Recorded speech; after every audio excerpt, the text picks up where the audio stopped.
करते रहे, उस समय बहुत बड़ा ब्रांड होता था ओल्ड स्पाइस, पर सेल्स इनकी नीचे गिरती गई, गिरती गई, गिरती गई। तो ब्रांड ने क्या सोचा, मार्केट सर्वे करते हैं। जब मार्केट सर्वे किया तो जो प्रॉस्पेक्ट थे, जो कस्टमर थे, उन्होंने बताया ये ना मेरे दादाजी का ब्रांड है, मेरे दादाजी इस्तेमाल करते थे, तो इसकी खुशबू सूंघ के मुझे दादा।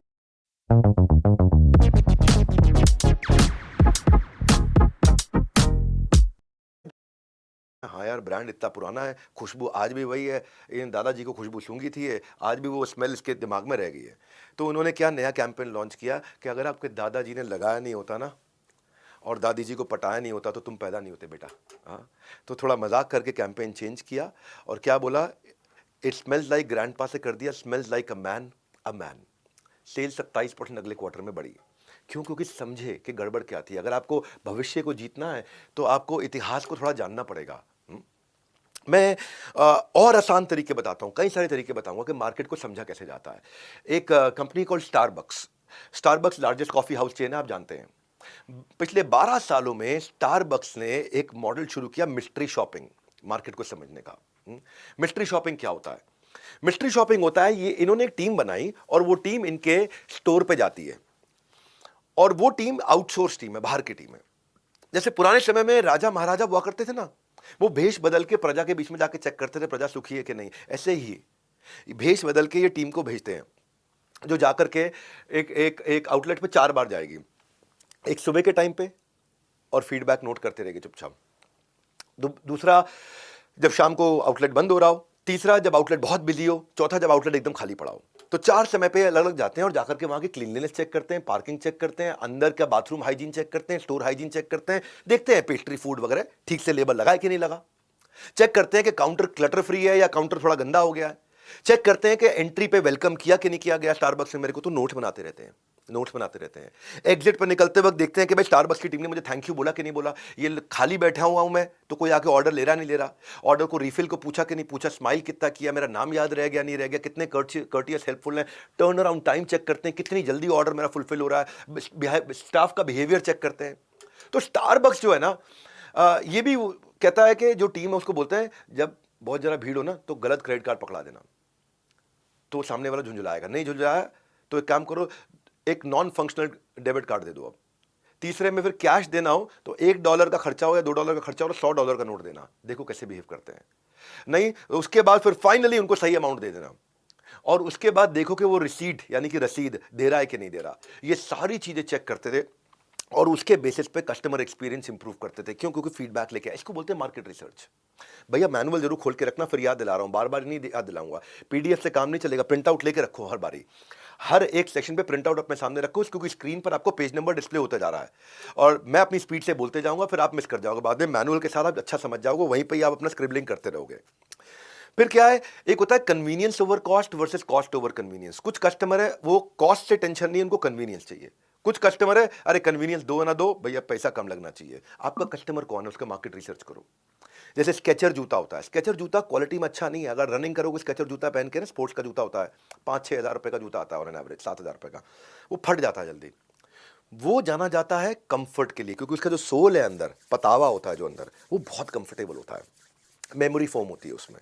हाँ, तो वो क्या है, वहां पे कस्टमर इसलिए खरीदता है स्केचर क्योंकि कन्वीनियंट बहुत है, कॉस्टली को टेंशन नहीं लेता। दूसरी तरफ एक और उदाहरण देता हूं, सत्तू। सत्तू सुना है आपने? बिहार में प्रोटीन का बड़ा अच्छा ड्रिंक माना जाता है, एनर्जी का बड़ा अच्छा सोर्स माना जाता है। उसकी वो इतना महंगा नहीं होता, लेकिन बीच में कुछ स्टार्टअप आए, उन्होंने क्या किया, टेट्रा पैक में सत्तू 130-140 रुपए का डब्बा बेचना शुरू कर दिया। बिका ही नहीं, क्योंकि सत्तू खरीदने वाला कॉस्ट ओवर कन्वीनियंस देखता है। वो देखता है जो चीज़ 20 रुपए की है 120 रुपए में बेच रहा है। सत्तू पीने वाला ऑडियंस अलग है। तो कस्टमर को जब तक नहीं समझोगे आप, एक होता है फूड ओवर फीलिंग, एक होता है फीलिंग ओवर फूड। तो कस्टमर फूड के चक्कर में आया या फीलिंग के चक्कर में आया? जैसे बारबेक्यू नेशन जाओ तो आपके बर्थडे को सेलिब्रेट करते हैं सारे आकर के, मॉब फ्लैश डांस करते हैं खूब, वो फीलिंग के लिए लोग जाते हैं। खाना तो ठीक है वहां पे, लेकिन फीलिंग के लिए।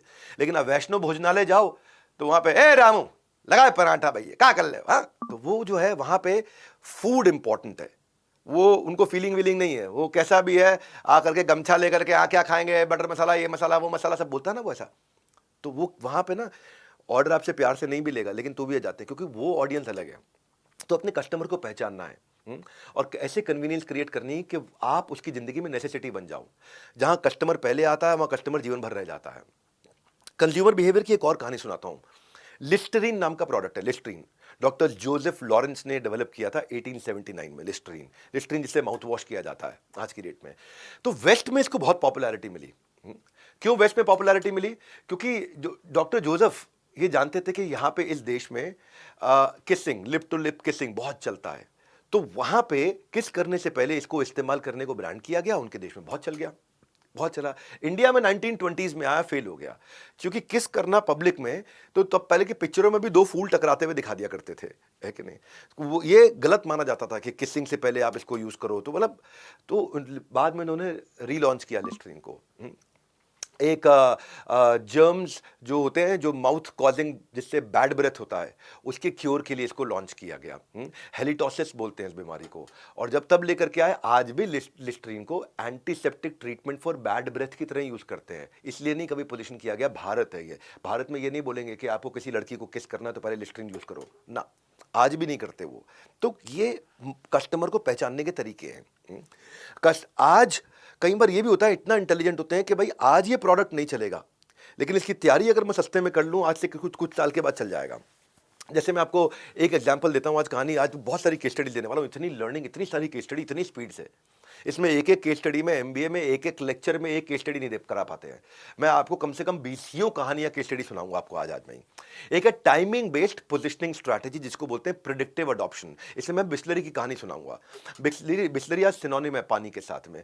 बिस्लरी, सिग्नर बिस्लरी नाम के आदमी ने लॉन्च किया था, इटालियन केमिस्ट था, बाद में बिजनेसमैन बन गया था, इटालियन केमिस्ट ही है। और उस समय इसको उन्होंने लॉन्च किया था कि अल्कोहल की रेमेडी थी, हैंगओवर हो जाए तो बिस्लरी पी लो, क्योंकि इसके अंदर सिंकोना हुआ करता था, जो हर्ब्स एंड आयरन सॉल्ट्स के साथ हुआ करता था। जब इंडिया लेकर के आए कि भाई तुम्हारे को शराब पीने के बाद हैंगओवर हो तो बिस्लरी पी लो, तो फ्लॉप हो गया। क्यों? क्योंकि इंडिया में तो शराब पीते हैं चढ़ाने के लिए, कि भाई चढ़ नहीं रही, मेरे को थोड़ा और दे और दे। दुनिया भर में लागर बियर होती है, इंडिया में सुपर स्ट्रांग बियर होती है। इंडिया ऐसा देश है जहां जब तक बियर भी सुपर स्ट्रांग नहीं करो, खरीदेगा नहीं। क्यों? बियर पी के चढ़ी नहीं, शौक के लिए नहीं पी रहा, वो चढ़ाने के लिए पी रहा है। और उन दिनों इंडिया में चाय और पानी चलता था, शराब इतनी चलती भी नहीं थी, तो नशा उतारे किसका वो। तो बिस्लरी का प्लांट सेटअप 1965 में इन्होंने किया। तब इन्होंने बाद में पानी का प्लांट किया 1965 में सेटअप, फिर से फेल हो गया। क्योंकि उस टाइम पे पानी अबंडेंस में अवेलेबल था, लोगों का इम्यून सिस्टम अच्छा था, और लगा क्या पानी कौन खरीदेगा। तो इन्होंने क्या किया, फिर फॉरेन टूरिस्ट को टारगेट करना शुरू किया, 5 स्टार होटल्स को टारगेट करना शुरू किया, रिच एफ्लुएंट फैमिलीज को टारगेट करना शुरू किया, एक्सपेंसिव रेस्टोरेंट को टारगेट करना शुरू किया। बहरहाल ले दे करके नहीं चल पाया, बिस्लरी फ्लॉप हो गया। तब जो मैं बता रहा हूं, कस्टमर का आने वाले बिहेवियर को प्रिडिक्ट करना। 4 लाख रुपए में रमेश चौहान, जो पार्ले के मालिक थे, इन्होंने बहुत सस्ते में वो प्लांट खरीद लिया और बोला कि जब तक मैं पार्ले का डिस्ट्रीब्यूशन नेटवर्क बिल्ड करता रहूंगा, बिस्लरी को ठंडा ठंडा रहने दो, चलने दो। और आगे चल के जैसे ही टाइमिंग बेस्ड पोजिशनिंग स्ट्रैटेजी होगी, तो कस्टमर के बिहेवियर को पहचान गए थे। उन्होंने बिस्लरी की सारी रिसर्च कर ली थी, और लेटर जैसे ही राइट टाइम आया, वाइल्ड फायर की तरह बिस्लरी स्प्रेड हुआ। आज ठंडा मतलब कोका कोला, लाइफ इंश्योरेंस मतलब LIC, मिनरल वाटर मतलब बिस्लरी। पार्ले के साथ में ये रिनाउंड ब्रांड बन गया, और इतना रिनाउंड हो गया कि बाद में बेलसरी, ब्रेसली, ऐसे अलग अलग प्रकार के फेक प्रोडक्ट भी बिस्लरी के आने लगे। देखो, फेक भी उसी का आता है जिसका बहुत नाम हो जाता है। तो कस्टमर को पहचानने के अलग अलग तरीके बता रहा हूं। आपके पास कौन सा काम आएगा, ये पूरी नॉलेज होनी जरूरी है, ये कहानियां समझनी जरूरी है, ब्रांड्स कैसे ग्रो करे वो कहानियां समझनी जरूरी है, जिनमें से कोई चीज़ आप पिकअप करोगे। देखो, एक ब्रांड है fair and lovely. Fair and lovely पहले विटामिन फॉर्मूला क्रीम की तरह 1970s में इंडिया में आया, और अवेयरनेस किसी को थी नहीं विटामिन क्रीम की। विटामिन C चेहरे पे लगाया जाता है, विटामिन C कंज्यूम भी किया जाता है बॉडी के अंदर, और चेहरे पे भी बहुत लगाया जाता है, लेकिन लोगों को पता ही नहीं थी ये। और 1970s में किसको पता था विटामिन फॉर्मूला, तो ये नहीं चल पाया। और इंडियन उन दिनों इन्होंने ऑब्जर्व किया, मार्केट रिसर्च किया, और समझ में आया कि इंडिया में गोरा दिखना कितना इंपॉर्टेंट है, कि काली लड़की अगर हो तो उसकी शादी नहीं होती, नौकरी नहीं लगती, कॉन्फिडेंस नहीं रहता।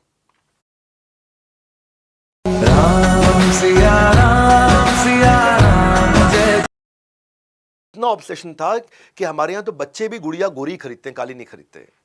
इनफैक्ट जब बच्चे कैरम भी खेलते हैं तो कैरम में काली गोटी के 10 नंबर और सफेद गोटी के 20 नंबर होते थे। इन्होंने बॉलीवुड को स्टडी किया। बॉलीवुड में देखा, ऑब्सेशन विद फेयर स्किन इतना ज्यादा था कि गाने भी ऐसे ही बनते थे। ये चांद सा रोशन चेहरा, जुल्फों का रंग, जैसे गोरी तेरा गाँव बड़ा प्यारा, मैं तो गोरी तेरा गाँव बड़ा प्यारा, हाँ गोरे रंग पे ना इतना गुमान कर, गोरी है कलाइयाँ। गाने भी वैसे ही बनते थे, हम काले हैं तो क्या हुआ दिल वाले। मतलब इतना आदमी मरे जा रहा है कि उसको एक्सप्लेन करना पड़ रहा है, जस्टिफाई करना पड़ रहा है। हाँ, ओ गोरी गोरी ओ बाकी छोरी कभी मेरी गल, तो कितने सारे गाने वो उन्होंने जब वो देखा ये कि गोरिया रे मेरा दिल चुरा, मैं गोरी पे याद करूं तो कितने गाने मैंने बचपन में सुने हैं। हाँ, गोरिया चुराना मेरा चुरा के दिल मेरा, गोरिया चली। तो फेयर एंड लवली को समझ में आया कि फेयरनेस डार्क कंप्लेक्शन के ऊपर कितना ज्यादा इंपॉर्टेंट है, तो विटामिन फॉर्मूला क्रीम का नाम बदल के फेयर एंड लवली क्रीम रख दिया। इतना मैसिव हिट हुआ, इतना मैसिव हिट हुआ कि यूनिलीवर ने बाद में मेलानिन सप्रेसर, जो एक मेलानिन जिससे गोरापन रहता है, उस केमिकल को फेयर एंड लवली के साथ में पेटेंट इन्होंने करा लिया।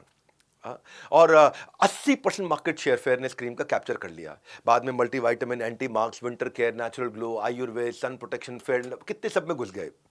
लेकिन एक समय आया कि किसी एक लड़की ने बैंगलोर में इनके ऊपर केस कर दिया और इनके ऊपर ऑनलाइन बैकलैश बहुत आया, रेसिज्म का बैकलैश आया, कि गोरे काले में भेद करने का बैकलैश आया। यूनिलीवर ने बाद में फेयर वर्ड ड्रॉप किया फेयर एंड लवली से, ब्लैक इज ब्यूटीफुल कैंपेन लेकर के आया। तो जैसे जैसे मार्केट बदली वैसे वैसे बदले, तो फेयर एंड लवली का नाम बदल के कर दिया उन्होंने ग्लो एंड लवली। तो कैसे कैसे मार्केट को समझा और तब भी बहुत आगे रहे, आज भी बहुत आगे हैं। एक बात आपको बता देता हूं, बीच बीच में याद जरूर दिलाऊंगा कि महंगी चीजों पर जितना डिस्काउंट लगा दो महंगी लगती हैं। 50% डिस्काउंट के बाद भी ज़ारा की जैकेट महंगी लगती है, लोगों की जेब ठंडी कर देती है। नाइकी के एक जूते में महीने की सैलरी खराब हो जाती है। तो पढ़ाई भी इतनी महंगी है कि कोर्स के चक्कर में स्टूडेंट कंगाल हो जाता है। आज की केस स्टडी सुन के आप कहेंगे कि इसके मैं पैसे भी दे सकता हूं, इतनी केस स्टडी दे रहा हूं, इतनी केस स्टडी दे रहा हूं। मैं पैसे ले नहीं रहा स्टैंडे एमबीए में, लेकिन आप पैसे अगर मैं ले लेता तो भी आप खुश होते, क्योंकि इतना अच्छा कंटेंट दे रहा हूं आपको। ये कंटेंट कहीं नहीं मिलेगा। मैं आपको मार्केट रिसर्च के, अब मैं सक्सेस बताए कुछ फेलियर्स ही बताता हूं। फेलियर कैसे होते हैं? देखो, अगर डिमांड अगरबत्ती की है और आप सप्लाई चाय पत्ती करोगे तो गड़बड़ हो जाएगी। अगर डिमांड बटर की है, आप सप्लाई मटर करोगे तो भी गलत हो जाएगा। अगर डिमांड पेंसिल की है, आप सप्लाई यूटेंसिल करोगे तो गलत हो जाएगा। कस्टमर डिमांड का रिप्लाई और आपका सप्लाई मैच होना चाहिए। कस्टमर की डिमांड का क्या रिप्लाई है और आपका क्या सप्लाई है। हाँ, अनुमान मत लगाओ, रिसर्च करो, अच्छे बच्चों की तरह बने रहना। अब बताऊंगा मार्केट रिसर्च के वो फेलियर जिससे कस्टमर के मूड को जो ठीक से नहीं समझ पाया बर्बाद हो गए। पहला एग्जांपल देता हूं मैकडॉनल्ड्स का। मैकडॉनल्ड्स ने अपनी आइडेंटिटी शिफ्ट कर दी गलती से। मैकडॉनल्ड्स को थोड़ा सा फीडबैक क्या मिला कि आपके खाने में बहुत कैलोरी है, बहुत कैलोरी, हाई फैट मील है, हाई फैट मील है, burger French fries, burger French fries. इसने कहा मैं हेल्दी सैलेड लेके आता हूं। मैकडॉनल्ड्स ने उसको लगा आइडिया बड़ा अच्छा होने वाला है और इसको मैं कैपिटलाइज करता हूं, राइजिंग ट्रेंड है इस समय हेल्दी लिविंग का, सैलेड लेकर के आया मैकडॉनल्ड्स। और कस्टमर ने को सैलेड पसंद नहीं आए, क्योंकि कस्टमर मैकडॉनल्ड्स को फ्रेंच फ्राइज और बर्गर के लिए जानता था। इन्होंने क्या किया, इन्होंने कहा सैलेड पसंद नहीं आ रहे, चलो सैलेड को और टेस्टी बनाते हैं। उन्होंने उसमें कई फ्लेवर ऐड कर दिए, सॉसेज ऐड कर दी, ड्रेसिंग्स ऐड कर दी, फ्राइड चिकन और मीट ऐड कर दिया। फर्क क्या पड़ा, ड्रेसिंग सारी और सॉसेज ऐड करने के बाद सैलेड जो है ना उनका, उसकी कैलोरी बर्गर और फ्रेंच फ्राइज से भी ज्यादा हो गई। सैलेड की कैलोरी ज्यादा हो गई। अनफॉर्चुनेटली सैलेड इनके लिए बहुत बड़ा वर्स डिसीजन रहा। इनके जो है बाद में रिसर्च ने बताया इनका फोकस गलत हो गया था, आइडेंटिटी को शिफ्ट कर लिया और क्या बोला, जो क्रिस थे इनके प्रेसिडेंट और सीईओ मैकडॉनल्ड्स कॉर्पोरेशन के, वो बोले कि हेल्दी सैलेड हमारी सबसे बड़ी गलती थी, हमारा मार्केट रिसर्च का फेलियर था, वर्स्ट बिजनेस स्ट्रैटेजी थी। हेल्दी सैलेड को उन्होंने डिसकंटिन्यू किया और बर्गर फ्राइज आज तक चल रहे हैं क्योंकि वो उनकी आइडेंटिटी है। इसको बोलते हैं ब्रांड एक्सटेंशन। आप ब्रांड को एक्सटेंड करके कोई नई चीज लेके आओगे, गड़बड़ कर जाओगे। आइडेंटिटी शिफ्ट नहीं करते। कोलगेट ने भी ये गलती करी थी। कोलगेट फ्रोजन फूड में आ गया। जब कोलगेट फ्रोजन फूड में आया, लोगों को लगा, कोलगेट ने सोचा रात को ब्रश करने से पहले ये पहले कोलगेट खा ले, फिर कोलगेट से ब्रश कर ले। लोगों ने कहा यार ये क्या बकवास है? कोलगेट कोई खाने की चीज थोड़ी है। कोलगेट को तो कितनी भी टेस्टी क्यों ना थूकना ही होता है। तो लोग विश्वास ही नहीं कर पाए, ब्रांड के साथ एसोसिएट नहीं कर पाए और ये ब्रांड एसोसिएशन एक्सटेंड नहीं हो पाया, जिसके कारण सारा फ्रोजन फूड बर्बाद हो गया। आज एमबीए के प्रोफेसर इसको क्लासिक लेसन बताते हैं मार्केट रिसर्च और ब्रांड एक्सटेंशन में, कि कस्टमर रैडिकली आपके ब्रांड को शिफ्ट नहीं होने देंगे, क्योंकि जो आपकी आइडेंटिटी है उससे अचानक शिफ्ट करोगे। फॉर एग्जाम्पल, मैं बड़ा बिजनेस हूं और बड़ा बिजनेस कंपनी में जीन्स बेचना शुरू कर दूं, दिक्कत हो जाएगी। मैं बड़ा बिजनेस के खाने के पैकेट बेचूं कि ये जी हम बेच रहे हैं बड़ा बिजनेस सैलेड, ये क्या बकवास है? आपका आइडेंटिटी बड़ा बिजनेस है। मार्केट रिसर्च फेलियर में आइडेंटिटी के अंदर एक और उदाहरण देता हूं आपको, पतंजलि का। पतंजलि परिधान स्टोर आए, सब कुछ बेच रहे थे, सैफरन लंगोट से लेके संस्कारी स्कर्ट तक। और जो जीन्स है वो वेस्टर्न कॉन्सेप्ट है, ये पतंजलि की जीन्स लेकर के आए। और जो वेस्टर्न कॉन्सेप्ट है, स्वदेशी जीन्स, सैफरन लंगोट, संस्कारी स्कर्ट। सो पतंजलि जो है ना, उसने इंडियनाइज्ड वर्जन लाने की कोशिश करी। अब पतंजलि का कस्टमर कौन है पहले समझो। देखो, जो लोग लिवाइस पहनते थे वो पतंजलि की जीन्स कभी नहीं पहनेंगे, उनको लिवाइस ही पहननी है। और जो पतंजलि का कस्टमर था वो धोती कुर्ते पजामे वाला था, वो जीन्स वैसे भी नहीं पहनता था। तो ये लीवाइस का कस्टमर ला नहीं पाए, अपने धोती और कुर्ते पजामे वाले कस्टमर को जीन्स पहना नहीं पाए, ये बीच में अटक गए, फंस गए। तो ये इनकी आइडेंटिटी ही नहीं थी। एफएमसीजी में, खाने पीने की चीजों में ये किसी को भी टफ कंपटीशन दे सकते थे, नेस्ले को भी, कोलगेट को भी, क्योंकि फूड कैटेगरी शॉपर्स बोले कि भाई फूड कैटेगरी में हमारे को विश्वास है बाबा जी पे, क्योंकि बाबा जी के पास में नॉलेज है योगा का, हर्बल मेडिसिन का, तो हम पतंजलि के खाने के आइटम ले सकते हैं, दवाइयां ले सकते हैं, पतंजलि की जीन्स नहीं बनेंगे। तो पतंजलि ने यही गड़बड़ कर दी कि भाई अनऑर्गेनाइज्ड मार्केट में सस्ती जीन्स लोगों तो और भी मिल रही थी। तो पतंजलि जहां पे गया वहां पे इनका कस्टमर इनके पास आया नहीं, क्योंकि उसको जीन्स की आदत नहीं, और जो जीन्स पहनने वाला है वो ये बोलता था कि भाई मुझे ऑर्गेनिक जीन्स नहीं चाहिए, मैं डिस्काउंट का वेट कर लूंगा लीवाइस के। दिल्ली यूनिवर्सिटी के स्टूडेंट्स ने बोला लीवाइस पे डिस्काउंट का मैं 1 साल वेट कर लूंगा, लेकिन पतंजलि की जीन्स नहीं पहनूंगा, तो बीच में आगे फंस गए। तो अपनी आइडेंटिटी के को मार्केट रिसर्च करना चाहिए। हार्ले डेविडसन भी एक बार हार्ले डेविडसन की बिस्किट ले आया, कुकीज ले आया, फेल हो गया। वर्जिन एयरलाइंस, आप जानते हैं वर्जिन एयरलाइंस के ऊपर मैंने केस स्टडी भी बनाई हुई है, वो लड़कियों के कपड़े ले आया, वाटर प्यूरिफायर ले आया, नहीं चलेगा। कैडबरीज चॉकलेट एक बारी कैडबरीज के आलू ले आया, मैश्ड पोटैटो, कहां चलेगा। लीवाइस जीन्स एक बार लीवाइस के सूट भी ले आया, कोट पैंट लीवाइस के। अब लीवाइस को जीन्स के लिए जानते हैं, कोट पैंट के लिए नहीं। इसीलिए मैगी नूडल्स का मैगी पास्ता नहीं चलेगा, सैमसोनाइट लगेज का सैमसोनाइट जैकेट नहीं चलता, चीटोस चीज बॉल्स का चीटोस लिप बाम नहीं चलता। ये कई सारे ऐसे ब्रांड हैं जिन्होंने गलतियां करी, और इन गलतियों से आपको सीखने को मिलता है, और जिनको मैं क्रिस्प करके, मैं सैकड़ों हजारों दिनों की पढ़ाई को क्रिस्प करके 10 दिन में लेकर के आया हूं। मैं न सिर्फ वो बताता हूं जो करना जरूरी है, बल्कि वो भी बताता हूं जो नहीं करना चाहिए। जैसे आपको लास्ट तक बने रहना और कहीं नहीं जाना, क्योंकि आगे समझाऊंगा आपको मैं कस्टमर सेंट्रिसिटी। कस्टमर सेंट्रिसिटी क्या होती है? कस्टमर सेंट्रिसिटी है कस्टमर के दृष्टिकोण से देखना। ओयो जो है हमारे यहां, हमारे देश का ब्रांड, उसने होटल इंडस्ट्री को किल नहीं किया। होटल की लिमिटेड अवेलेबिलिटी और प्राइस ऑप्शंस नहीं होने के कारण बर्बाद हुआ। अमेज़न ने जाके रिटेलर्स को बर्बाद नहीं किया, रिटेलर्स ने कस्टमर सर्विस नहीं दी, इसलिए बर्बाद हुआ। इसको बोलते हैं कस्टमर सेंट्रिसिटी। उबर ने टैक्सी के धंधे खत्म नहीं किए, टैक्सी अवेलेबल नहीं थी, लिमिटेड टैक्सी थी, फेयर कंट्रोल करते थे, इसलिए हुआ। तो मार्केट रिसर्च को समझो पहले। जब आप प्रोडक्ट लॉन्च करने जाते हो तो मार्केट रिसर्च को समझते हो, मार्केट रिसर्च किया तो प्रोडक्ट लॉन्च करेंगे। जैसे क्या होता है कि जब मोबाइल में, मैं भी मोबाइल यूज करता हूं, नया राम सिया राम जय जय।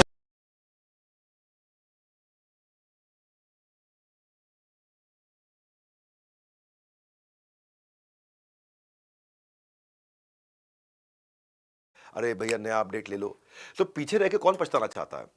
तो पहले शैम्पू को सिर्फ सैशे मिलते थे, डव ने उसमें कंडीशनर भी अटैच कर दिया, कुछ नया किया। पहले सिर्फ नॉर्मल ओट्स आते थे, अब उसमें वेजिटेबल्स भी ऐड कर दिए। और ये सिर्फ रिसर्च से ही पॉसिबल होता है, क्योंकि वो आपको अवेयर कराता है। इसीलिए डिसीजन गेस करके नहीं, रिसर्च करके लो। अब आपने रिसर्च किया, अब आप प्रोडक्ट डेवलप करने जा रहे हो। ये आपका दूसरा अध्याय आज का। प्रोडक्ट डेवलप कैसे करते हो? आप डिजाइन थिंकिंग के थ्रू करते हो। तो प्रोडक्ट को डेवलप करते हुए डिजाइन थिंकिंग की सोच ये एप्पल ने शुरू करी थी। डिजाइन थिंकिंग, हाँ, पहले उससे पहले आपको समझना पड़ेगा एमवीपी, जो मैंने कल भी थोड़ा बताया था, एमबीवीपी, मिनिमम बिजनेस वायबल प्रोडक्ट, कल इसके बारे में थोड़ी सी बात करी थी। कि जो मिनिमम वायबल बिजनेस प्रोडक्ट होता है, ये इसमें आपको ये चेक करना होता है, कैसे पता चलेगा कि मिनिमम वायबल है कि नहीं है। यानी मिनिमम वायबल का मतलब कम से कम ये कस्टमर को हमने ये देख लिया, ये वायबिलिटी आएगी कि नहीं आएगी। वो इससे पता चलेगा कस्टमर इसको बार बार खरीदने को तैयार है, यूज करने को, रिपीट कर करके यूज करने को तैयार है। उसका डेटा कलेक्ट करना होता है कि कस्टमर इसको इस्तेमाल करते हुए कितना एंगेज हो रहा है, जो भी चीज आपने लॉन्च करी कितना एंगेज हो रहा है, क्या वो आपके प्रोडक्ट की एडवोकेसी मतलब वकालत करने को तैयार है सड़क पे। तो वो डेटा कलेक्ट करना है, और उससे आपको ट्रेंड मिलने शुरू हो जाएंगे, ताकि आप इसको आगे लेके जा सके। एक ही तरीका है, सबसे ज्यादा तेज सीखो तभी सबसे ज्यादा आगे बढ़ोगे। तो वो डेटा से सीखोगे कि कस्टमर क्या कह रहा है। गलतियां जो करी है, गलतियों से नातेदारी नहीं, उसको सुधार करके समझदारी है सही। आप कहो कोई आसान तरीका बताओ, मैं आपको 8 चीजें बताता हूं फटाफट से कि कस्टमर्स का डेटा, मिनिमम वायबल प्रोडक्ट कैसे लोगे। पहला, एग्जिस्टिंग डेटा जो है उसको एक बार पढ़ लो। दूसरा, जो लोग बेच रहे हैं, आपके एम्प्लॉयज, इंटरनल स्टेक होल्डर, उनको इंटरव्यू करो कि बेचते वक्त उनको क्या एक्सपीरियंस आ रहा है। तीसरा, जब कस्टमर खरीद रहा हो और खरीद के यूज करते वक्त उसे कोई पेन या गैप आ रहा है। चौथा, कस्टमर के जितने टच पॉइंट्स हैं खरीदते वक्त, जितने भी टच पॉइंट है, टच पॉइंट क्या होते हैं? खरीदते वक्त आपके बारे में, ब्रांड के बारे में देखता है, सर्विस के बारे में देखता है, आपकी एड्स देखता है, सब कुछ देखता है। पांचवा, कस्टमर के हो सके तो घर जाकर के मिलो जब वो यूज कर रहा है उन दिनों। छठा, आप इंटरव्यू कर लो 10 12 15 कस्टमर्स के इकट्ठे। सातवां, कंपटीशन को एनालाइज कर लो। आठवां, फीडबैक फॉर्म्स लो। फीडबैक फॉर्म्स कैसे लोगे? फीडबैक लोगे आप यूजर की रेटिंग से ले सकते हो, यूजर के एंगेजमेंट से, ऐप कितनी डाउनलोड हो रही है, रिटेंशन, रीपरचेज कैसा है, जितने यूजर हैं उनमें से कितने यूजर एक्टिव हैं। जैसे मान लो आपके पास में 10,000 कस्टमर है, 10,000 में से एक्टिव कस्टमर कितने हैं जो बार बार आते हैं, उसमें से पेइंग कस्टमर कितने हैं, और एवरेज रेवेन्यू कस्टमर का कितना आ रहा है, ये सब जब आप डेटा चेक करते हो ना। मैं भी इसको अपनी ऑर्गेनाइजेशन में भी किया। मैंने एक बीबी कोच लॉन्च किया था, बड़ा बिजनेस कोच, जिसमें आज डॉक्टर विवेक बिंद्रा लॉन्च किया था। तो कस्टमर के लिए मैंने और वैल्यू क्रिएट किया, क्योंकि कस्टमर ने मुझे फीडबैक दिए कि हम बिजनेस प्रॉब्लम की एक्यूरेट सोल्यूशन दे फिंगर टिप्स पे। तो मैंने क्या चीजें ऐड करी, जैसे मैंने अपने आज डॉक्टर विवेक बिंद्रा को और कॉन्वर्सेशनल बना दिया। अगर आप ठीक से सवाल नहीं पूछ पा रहे तो मैं आपसे सवाल पूछ लूंगा। मैंने उसको मल्टी लैंग्वेज कर दिया, और अब धीरे धीरे क्या कर रहा हूं, मैं उसको स्पीच टू टेक्स्ट कर रहा हूं कि आप लिख नहीं पा रहे तो आप ऑडियो में बोल दो, अपने आप टेक्स्ट में कन्वर्ट हो जाएगा। तो ये मेरा एक वायबल प्रोडक्ट बना, मिनिमम वायबल प्रोडक्ट बना। आज वो मैंडेटरी प्रोडक्ट बन गया है। कहानी को और आगे बढ़ाते हैं डिजाइन थिंकिंग की तरफ। डिजाइन थिंकिंग मैंने बताया था एप्पल ने शुरू किया था। जैसे स्वेटर में हुडी जोड़ दिया ताकि एक्स्ट्रा कैप ना खरीदनी पड़े। जैसे फूड आउटलेट्स ने माइक्रोवेव कंटेनर के अंदर खाना डिलीवर करना शुरू कर दिया ताकि खाना गर्म का गर्म मिल जाए, हाँ, आपको एक्स्ट्रा तकलीफ ना लेनी पड़े। हाँ, जैसे डिजाइन में कस्टमर की कन्वीनियंस का जब गुण होगा तो डिमांड 2 गुना होगा, आपका डिमांड बढ़ जाएगा। हाँ, तो डिजाइन थिंकिंग मतलब एम्पैथी के साथ सोचना, एम्पैथी के साथ समझना डिजाइन थिंकिंग को। जो स्टीव जॉब्स कहते थे, डिजाइन ये नहीं है कि क्या दिख रहा है, डिजाइन का मतलब है काम कैसे करता है प्रोडक्ट, काम कैसे करता है प्रोडक्ट है क्या। कई लोग डिजाइन को खाली डिजाइन समझते हैं, बाहरी डिजाइन। तो डिजाइन के लिए सबसे पहले, डिजाइन थिंकिंग के लिए एकदम बिगिनर माइंडसेट से शुरू करो। एकदम ऐसे सोचो जैसे मुझे कुछ नहीं आता। हाँ, तो उसमें अपने आप से सवाल करो, अजम्पशंस के साथ मत चलो, खूब सवाल करो। सवाल करने का तरीका क्या है, इसको बोलते हैं वाई वाई एनालिसिस। वाई जितना वाई वाई एनालिसिस, ये क्यों हुआ, ये क्यों हुआ, ये क्यों हुआ, इसका वाई, वेयर, हु, व्हेन, ये सब जब चीजें अपने आप से सवाल करना शुरू करोगे तो समझोगे कस्टमर का बर्निंग प्रॉब्लम क्या है और उसको कैसे सॉल्व करूं कि कस्टमर मेरे बिना ना सॉल्व कर पाए कभी भी। तो ये आप प्रॉब्लम जब तक पूरी तरह एस्टैब्लिश नहीं होगी बात बनेगी नहीं। फोकस यूजर रहना चाहिए आपका, यूजर को सेंटर में रखना है, कस्टमर को सेंटर में रखना है। तो फिर से बताता हूं आपको, इस चैप्टर का लेसन क्या है, वाई। जितना जरा पूछोगे ये क्यों क्यों क्यों क्यों क्यों क्यों, तो एक्चुअली कारण के पीछे का कारण, रीजन के पीछे का रीजन। एग्जाम्पल से समझाता हूं आपको, बिना एग्जाम्पल के बाद समझाने में मजा नहीं आएगा। जैसे हमने सोचा कि हम यंगस्टर्स के लिए, लड़कियों के लिए कोई फूड प्रोडक्ट, फूड रेंज बनाना चाहते हैं, पर पहले हमने जाके देखा उनकी लाइफ कैसी है। तो हमने क्या देखा, एक लड़की को लिया तो वो हेल्दी खाना नहीं खा रही। तो आपका सवाल होना चाहिए, भाई हेल्दी खाना क्यों नहीं खा रही? तो जवाब में क्या पता चला, क्योंकि वो टेक अवे से मंगाती है, रेस्टोरेंट से मंगाती है। अब आपका अगला सवाल क्या होना चाहिए, रेस्टोरेंट से क्यों मंगाती है? भाई फिर से भाई, रेस्टोरेंट से क्यों मंगाती है? क्योंकि उसका फ्रिज और कबर्ड खाली पड़ा हुआ है, उसके पास खाने को है ही नहीं घर पे, इसलिए रेस्टोरेंट से मंगाती है। तो अगला सवाल क्या आना चाहिए, उसका फ्रिज और कबर्ड खाली क्यों है? वाई? ओहो, उसका फ्रिज और कबर्ड खाली इसलिए है क्योंकि वो ग्रोसरी की शॉपिंग के लिए जा नहीं पा रही है। तो अगला सवाल क्या होना चाहिए, ग्रोसरी की शॉपिंग के लिए क्यों नहीं जा रही है? तो पता चला कि ग्रोसरी की शॉपिंग के लिए इसलिए नहीं जा रही क्योंकि उसके पास सुपरमार्केट जाने का टाइम ही नहीं है। तो अगला सवाल क्या होना चाहिए, सुपरमार्केट पे जाने का टाइम क्यों नहीं है? तो जवाब आया, क्योंकि उसके वर्क आवर्स बहुत लंबे हैं। तो जब आपने 4, 5, 6 बार वाई किया तो रूट कॉज समझ में आया, लैक ऑफ टाइम। तो सोल्यूशन क्या होगा, एफिशिएंसी एंड कन्वीनियंस। तो अब प्रोडक्ट लॉन्च करेंगे हम। तो फाइनल स्टेटमेंट क्या होगा, working professional needs quick convenient solution for eating healthy. तो सोल्यूशन निकल कर क्या आया, इसको बोलते हैं वाई। जितना जरा सवाल करोगे, कस्टमर एम्पैथी उतनी समझ पाओगे। ये लगे रहना मेरे साथ में। आज का सेशन थोड़ा 1.5 घंटे से लंबा लूंगा, क्योंकि आज मैं स्टोरीज ज्यादा दे रहा हूं, इसलिए आपको कह रहा हूं भागने में नुकसान है, भाग लेने में, भाग लेना मतलब पार्टिसिपेट करना, और भाग जाना, भाग लेने में बहुत फायदा है आपका। कर रहा हूं मैं आपके फायदे की बात, सीख लिया, सुधर जाएंगे सारे हालात। तो जब ये वाई एनालिसिस कर रहे हो तो सोल्यूशन पे आइडिएट करो, ब्रेनस्टॉर्म करो टीम के साथ, क्या सोल्यूशन होना चाहिए, अकेले मत करो। Best worst idea contest run कर दो अपनी टीम में। स्टोरी बोर्डिंग करो, पूरी स्टोरी बोर्डिंग करो, कस्टमर ऐसे खरीदेगा, ऐसे यूज करेगा, ऐसे इस्तेमाल करेगा, उसको ये मजा आएगा, ये नुकसान होगा, ये फायदा होगा। अपनी अजम्पशंस को सवाल करो, अपनी अजम्पशंस को क्वेश्चन करो। जो आपने अज्यूम किया है ये लॉन्च करूंगा, उसको भी सवाल करो, उसको भी खूब सवाल उठाओ, उसके ऊपर भी देखो कि where can I go wrong, मैं कहां गलती कर सकता हूं, कस्टमर को सेंटर में रख के। तो जब आप प्रोटोटाइप बना लोगे ना, फिर उसके बाद छोटे से कस्टमर बेस के साथ या अपनी टीम के साथ उसको शेयर करो। ये एक्सपेरिमेंटल फेज है आपका। हाँ, हो सकता है एक्सेप्ट हो सकता है रिजेक्ट हो सकता है इंप्रूव करना, हो सकता है री एग्जामिन करना हो। तो ये गाइडलाइंस हैं आपके लिए लेकिन ये नहीं है कि बैठे रह जाऊं, शुरू कर दो बनाना। परफेक्ट टाइम का वेट मत करो, पहला प्रोडक्ट फाइनल प्रोडक्ट नहीं होता। Don't spend too much time. बस यूजर को माइंड में रख के बनाना शुरू करो, इंप्रूव करते जाओ, बनाना शुरू करो, इंप्रूव करते जाओ, टेस्ट करो, बनाना शुरू करो, इंप्रूव करते जाओ, अपने प्रोटोटाइप को टेस्ट करो, बनाना शुरू करो, इंप्रूव करते जाओ, कस्टमर को सेंटर में रखो, आपको इश्यूज मिलते जाएंगे और फाइनल प्रोडक्ट इंप्रूव होता रहेगा। आपके लिए सबसे इंपॉर्टेंट चीज अभी के लिए यह है कि मुझे मालूम है 1.5-2 घंटा बैठना आसान नहीं होता है। आप चकदे में शाहरुख खान ने 70 मिनट मांगे थे, मैं आपसे 10 दिन मांग रहा हूं, और 10 दिन की लर्निंग एक तरफ है और आपकी पूरी एक जन्म की लर्निंग या 10 जन्म की लर्निंग कह दूंगा एक तरफ है। हाँ, तो जब आप बनाते हो, जब आप ये डिजाइन थिंकिंग करते हो, मैं आपको एक इससे कोई स्टोरी सुनाता हूं, आपको एयरबीएनबी की कहानी से शुरू करता हूं। एयरबीएनबी क्या है आपको पता है? हमारे जैसे ओयो है, थोड़ा सा डिफरेंट मॉडल है पर सिमिलर चीज है।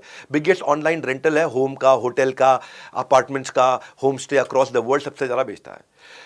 तो जब ये शुरू हुआ ना एयरबीएनबी, इनकी वेबसाइट पर ट्रैफिक आता था, लोग आते थे, पर इन कन्वर्ट नहीं होते थे, कन्वर्जन नहीं होता था, लोग इनके प्रोडक्ट सर्विसेज को यूज नहीं करते थे। तो उन्होंने जब स्टडी किया तो समझ में आया कि कॉमन पैटर्न है कि जो पिक्चर्स अपलोड करी हुई स्मार्टफोन से खींच के घरों के लोगों ने पिक्चर अपलोड की है कि भाई हम किराए पे अपना घर चढ़ा रहे हैं, आ जाओ। अब वो फोटो के अंदर क्वालिटी और नीटनेस आती नहीं थी क्योंकि मोबाइल से खरीदा हुआ था और पूरा घर दिखाया नहीं हुआ था और लोगों को आइडिया नहीं पता चलता था मैंने रुकना कहाँ पे, रहना कहाँ है, बेडरूम कहाँ है, ड्राइंग रूम कहाँ है, बैल्कनी कहाँ है, वॉशरूम कैसा है, क्योंकि थोड़ी बहुत पिक्चर डालते थे मोबाइल से खींच के और लोग, ट्रैफिक आता था वेबसाइट पे लेकिन कमरे किराए पे चढ़ते नहीं थे, बुकिंग होती नहीं थी। तो उन्होंने डिसाइड किया कि हम एक स्केलेबल सोल्यूशन लेकर के आते हैं प्रोफेशनल एचडी कैमरास का, और रीजन वाइज, शहर वाइज इन्होंने एक टीम खड़ी कर दी कि जिसको भी चढ़ाना हो उसके लिए एक बार शुरू में पहले सपोर्ट के लिए फोटोग्राफ खींचेंगे वहां पे और कस्टमर की अच्छी प्रोफेशनल फोटोग्राफ्स को लिस्ट करेंगे और beautiful high resolution picture list करेंगे। बस एक ही हफ्ते के अंदर इनके रेवेन्यू हर हफ्ते डबल होना शुरू हो गया।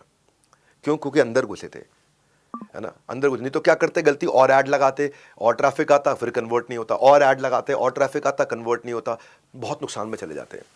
हमारे यहाँ साउथ इंडिया में एक सोशल सर्विस की टीम आरंभ, जिसने बहुत बढ़िया काम किया, क्योंकि जो स्कूल के बच्चे होते हैं ना, हमारे यहाँ स्कूल के बच्चे, इंडिया में बहुत खराब हालत होती है, ना लिखने पढ़ने के लिए टेबल होती है सरकारी स्कूलों में, ना स्कूल बैग्स होते हैं, ना कुर्सी होती है, उसके चक्कर में वो ज़मीन पे बैठते हैं, झुक के बैठते हैं, ऐसे बैठते हैं, और उसके कारण क्या हुआ, गर्दन में दर्द, पीठ में दर्द, आंखें कमज़ोर हो जाना, पुअर आई साइट हो जाना, हैंड राइटिंग साफ नहीं आना।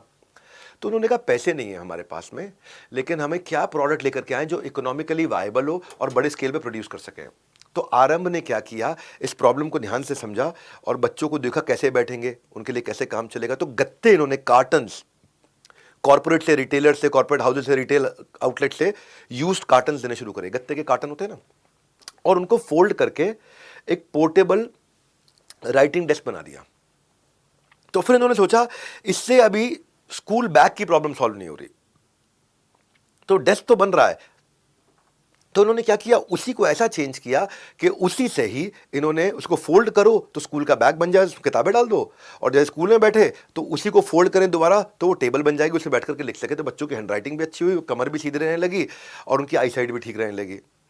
और इन्होंने क्या किया, ये सारा का सारा इन्होंने 14 रुपए के अंदर बिल्ड कर दिया। आप यहाँ सामने प्रोटोटाइप देख सकते हैं, इसको स्केल किया बाद में, और यही इनका डेस्क भी बन जाता था, वही बच्चों का बैग भी बन जाता था, बच्चे इसको टांग करके भी जाते थे, और टांगने के लिए भी गत्ते का रस्सी से बना दिया उन्होंने, ईजी हो गया उनकी लाइफ। डिज़ाइन थिंकिंग के थ्रू जाते हैं, जब कंज्यूमर एम्पैथी के थ्रू जाते हैं। मैं आपको एक उदाहरण देता हूँ लाइफ सेविंग डॉट का। भारत के अंदर लाखों महिलाएं ऐसी हैं जिनको आयोडीन डेफिशिएंसी हो जाती है, जिसके कारण फाइब्रोसिस्टिक ब्रेस्ट कैंसर या ब्रेस्ट डिजीजेज हो जाती हैं औरतों को। और क्यों? उसके लिए सरकार फ्री की दवाइयाँ तो दे रही हैं, सप्लीमेंट्स दे रही हैं आयोडीन के, लेकिन औरतें वो दवाई लेने जाती नहीं, क्योंकि औरतें कहती हैं मेरे को बीमारी थोड़ी है जो दवाई खाऊंगी, लेकिन उनको आयोडीन की कमी हो जाती है। तो रियल चैलेंज था इन औरतों को दवाई दे कैसे इनके मुंह में दवाई डाली जाए, क्योंकि दवाई फ्री में मिल रही है तो भी नहीं खाते। तो इन्होंने औरतों की जिंदगी को स्टडी किया तो देखा कि भारत के अंदर ट्रेडिशनली महिलाएं जो हैं सब बिंदी जरूर लगाती हैं, और जो बिंदी लगाती हैं, बिंदी हमारे यहाँ ट्रेडिशनल सिंबल है ब्यूटी का हमारे भारत देश में। तो इन्होंने क्या किया कि उस बिंदी को इन्होंने उठाया और देखा कि अगर 150 से 200 माइक्रोग्राम आयोडीन चाहिए होती है, उसको बिंदी के अंदर ऐसे सेट कर दिया कि अगर वो बिंदी लगाएगी तो बिंदी से डिस्पेंस होकर के वो आयोडीन बॉडी के अंदर जाएगा। तो उन्होंने कहा दवाई दे दो तो वो नहीं खरीदेगी, बिंदी बांटनी शुरू कर दो तो बिंदी जरूर ले जाएंगे। तो औरतों को जब फ्री बिंदी दी, उन्होंने फ्री बिंदियां लगाई तो उससे आयोडीन उनके अंदर जाने लगा, क्योंकि बिंदी के पीछे लेयर पे आयोडीन चिपका दिया था, और इससे क्या हुआ, ड्रास्टिकली फॉल डाउन हुआ, सारी वो डेफिशिएंसीज, फाइब्रोसिस्टिक ब्रेस्ट कैंसर वगैरह कम हो गए। क्यों? क्योंकि उसको आयोडीन मिलने लग गया। इसलिए इसका नाम रखा लाइफ सेविंग डॉट। एक ऐसी दौड़ जो आपकी ज़िंदगी बचा रही है। तो आपकी भी ज़िंदगी तभी बचेगी जब आप भी पूरा का पूरा कोर्स अटेंड करोगे और एक बार में अटेंड करोगे। हाँ, एक ही बार में मौका। अभिमन्यु जो थे अर्जुन के पुत्र, चक्रव्यूह वो तोड़ नहीं पाए, मालूम क्यों? क्योंकि माता सुभद्रा बीच में सो गई थी और सुनते सुनते प्रोसेस के बीच में सो गई। इसलिए आपसे भी कह रहा हूँ, सोना मत भाई। अगर आपने भी बीच में ले लिया रेस्ट तो बिजनेस के चक्रव्यूह में नहीं कर पाओगे अपना बेस्ट। एक और उदाहरण देता हूँ आपको, ऊबर ईट्स का। ये स्विगी जोमेटो बाद में आए, पहले यूएस के अंदर ऊबर ईट्स आया था। और ऊबर ईट्स ने क्या किया, अपनी ऊबर की टैक्सी के साथ में खाने डिलीवरी का मॉडल बनाया था। उन्होंने प्रॉब्लम स्टेटमेंट क्या डिफाइन करी? लोगों को खाने की ज़्यादा ऑप्शंस मिल सके, एक रेस्टोरेंट से ऑर्डर करने की जगह कहीं से भी कर सके। दूसरा, रेस्टोरेंट का धंधा बढ़ जाए क्योंकि उसके बाद डिलीवरी का धंधा आ जाएगा, दूसरा प्रॉब्लम स्टेटमेंट। तीसरा, जो टैक्सी चलाता है उसको एडिशनल इनकम हो जाए। ये 3 प्रॉब्लम स्टेटमेंट मिली। लोगों को खाने की ज़्यादा ऑप्शंस मिल जाए, रेस्टोरेंट जो खाना बेच रहा है उसको डिलीवरी के लिए से और ज़्यादा रेवेन्यू करने का अपॉर्चुनिटी मिल जाए, और जो टैक्सी ड्राइवर है उसको एक और सोर्स ऑफ इनकम मिल जाए। तो उन्होंने इंटरव्यू किए, टैक्सी ड्राइवर्स के इंटरव्यू किए, रेस्टोरेंट ओनर्स के इंटरव्यू किए और कस्टमर्स के इंटरव्यू किए। इंटरव्यू करने के बाद real user delivery partner restaurant के साथ जब इन्होंने डिस्कस किया तो इमर्शन टेक्निक लगा के डिज़ाइन थिंकिंग की।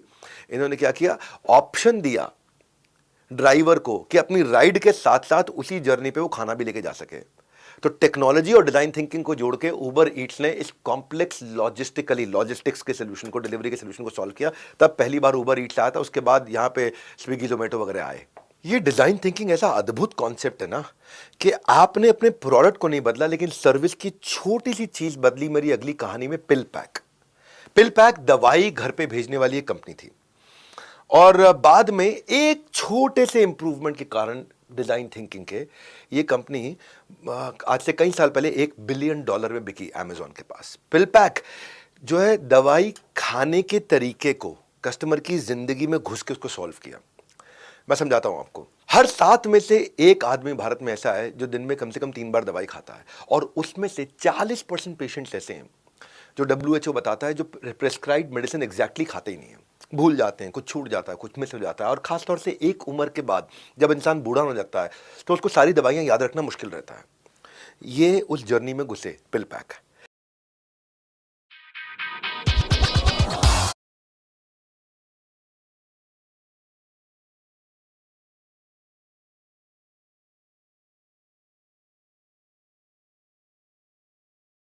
मिलेगा।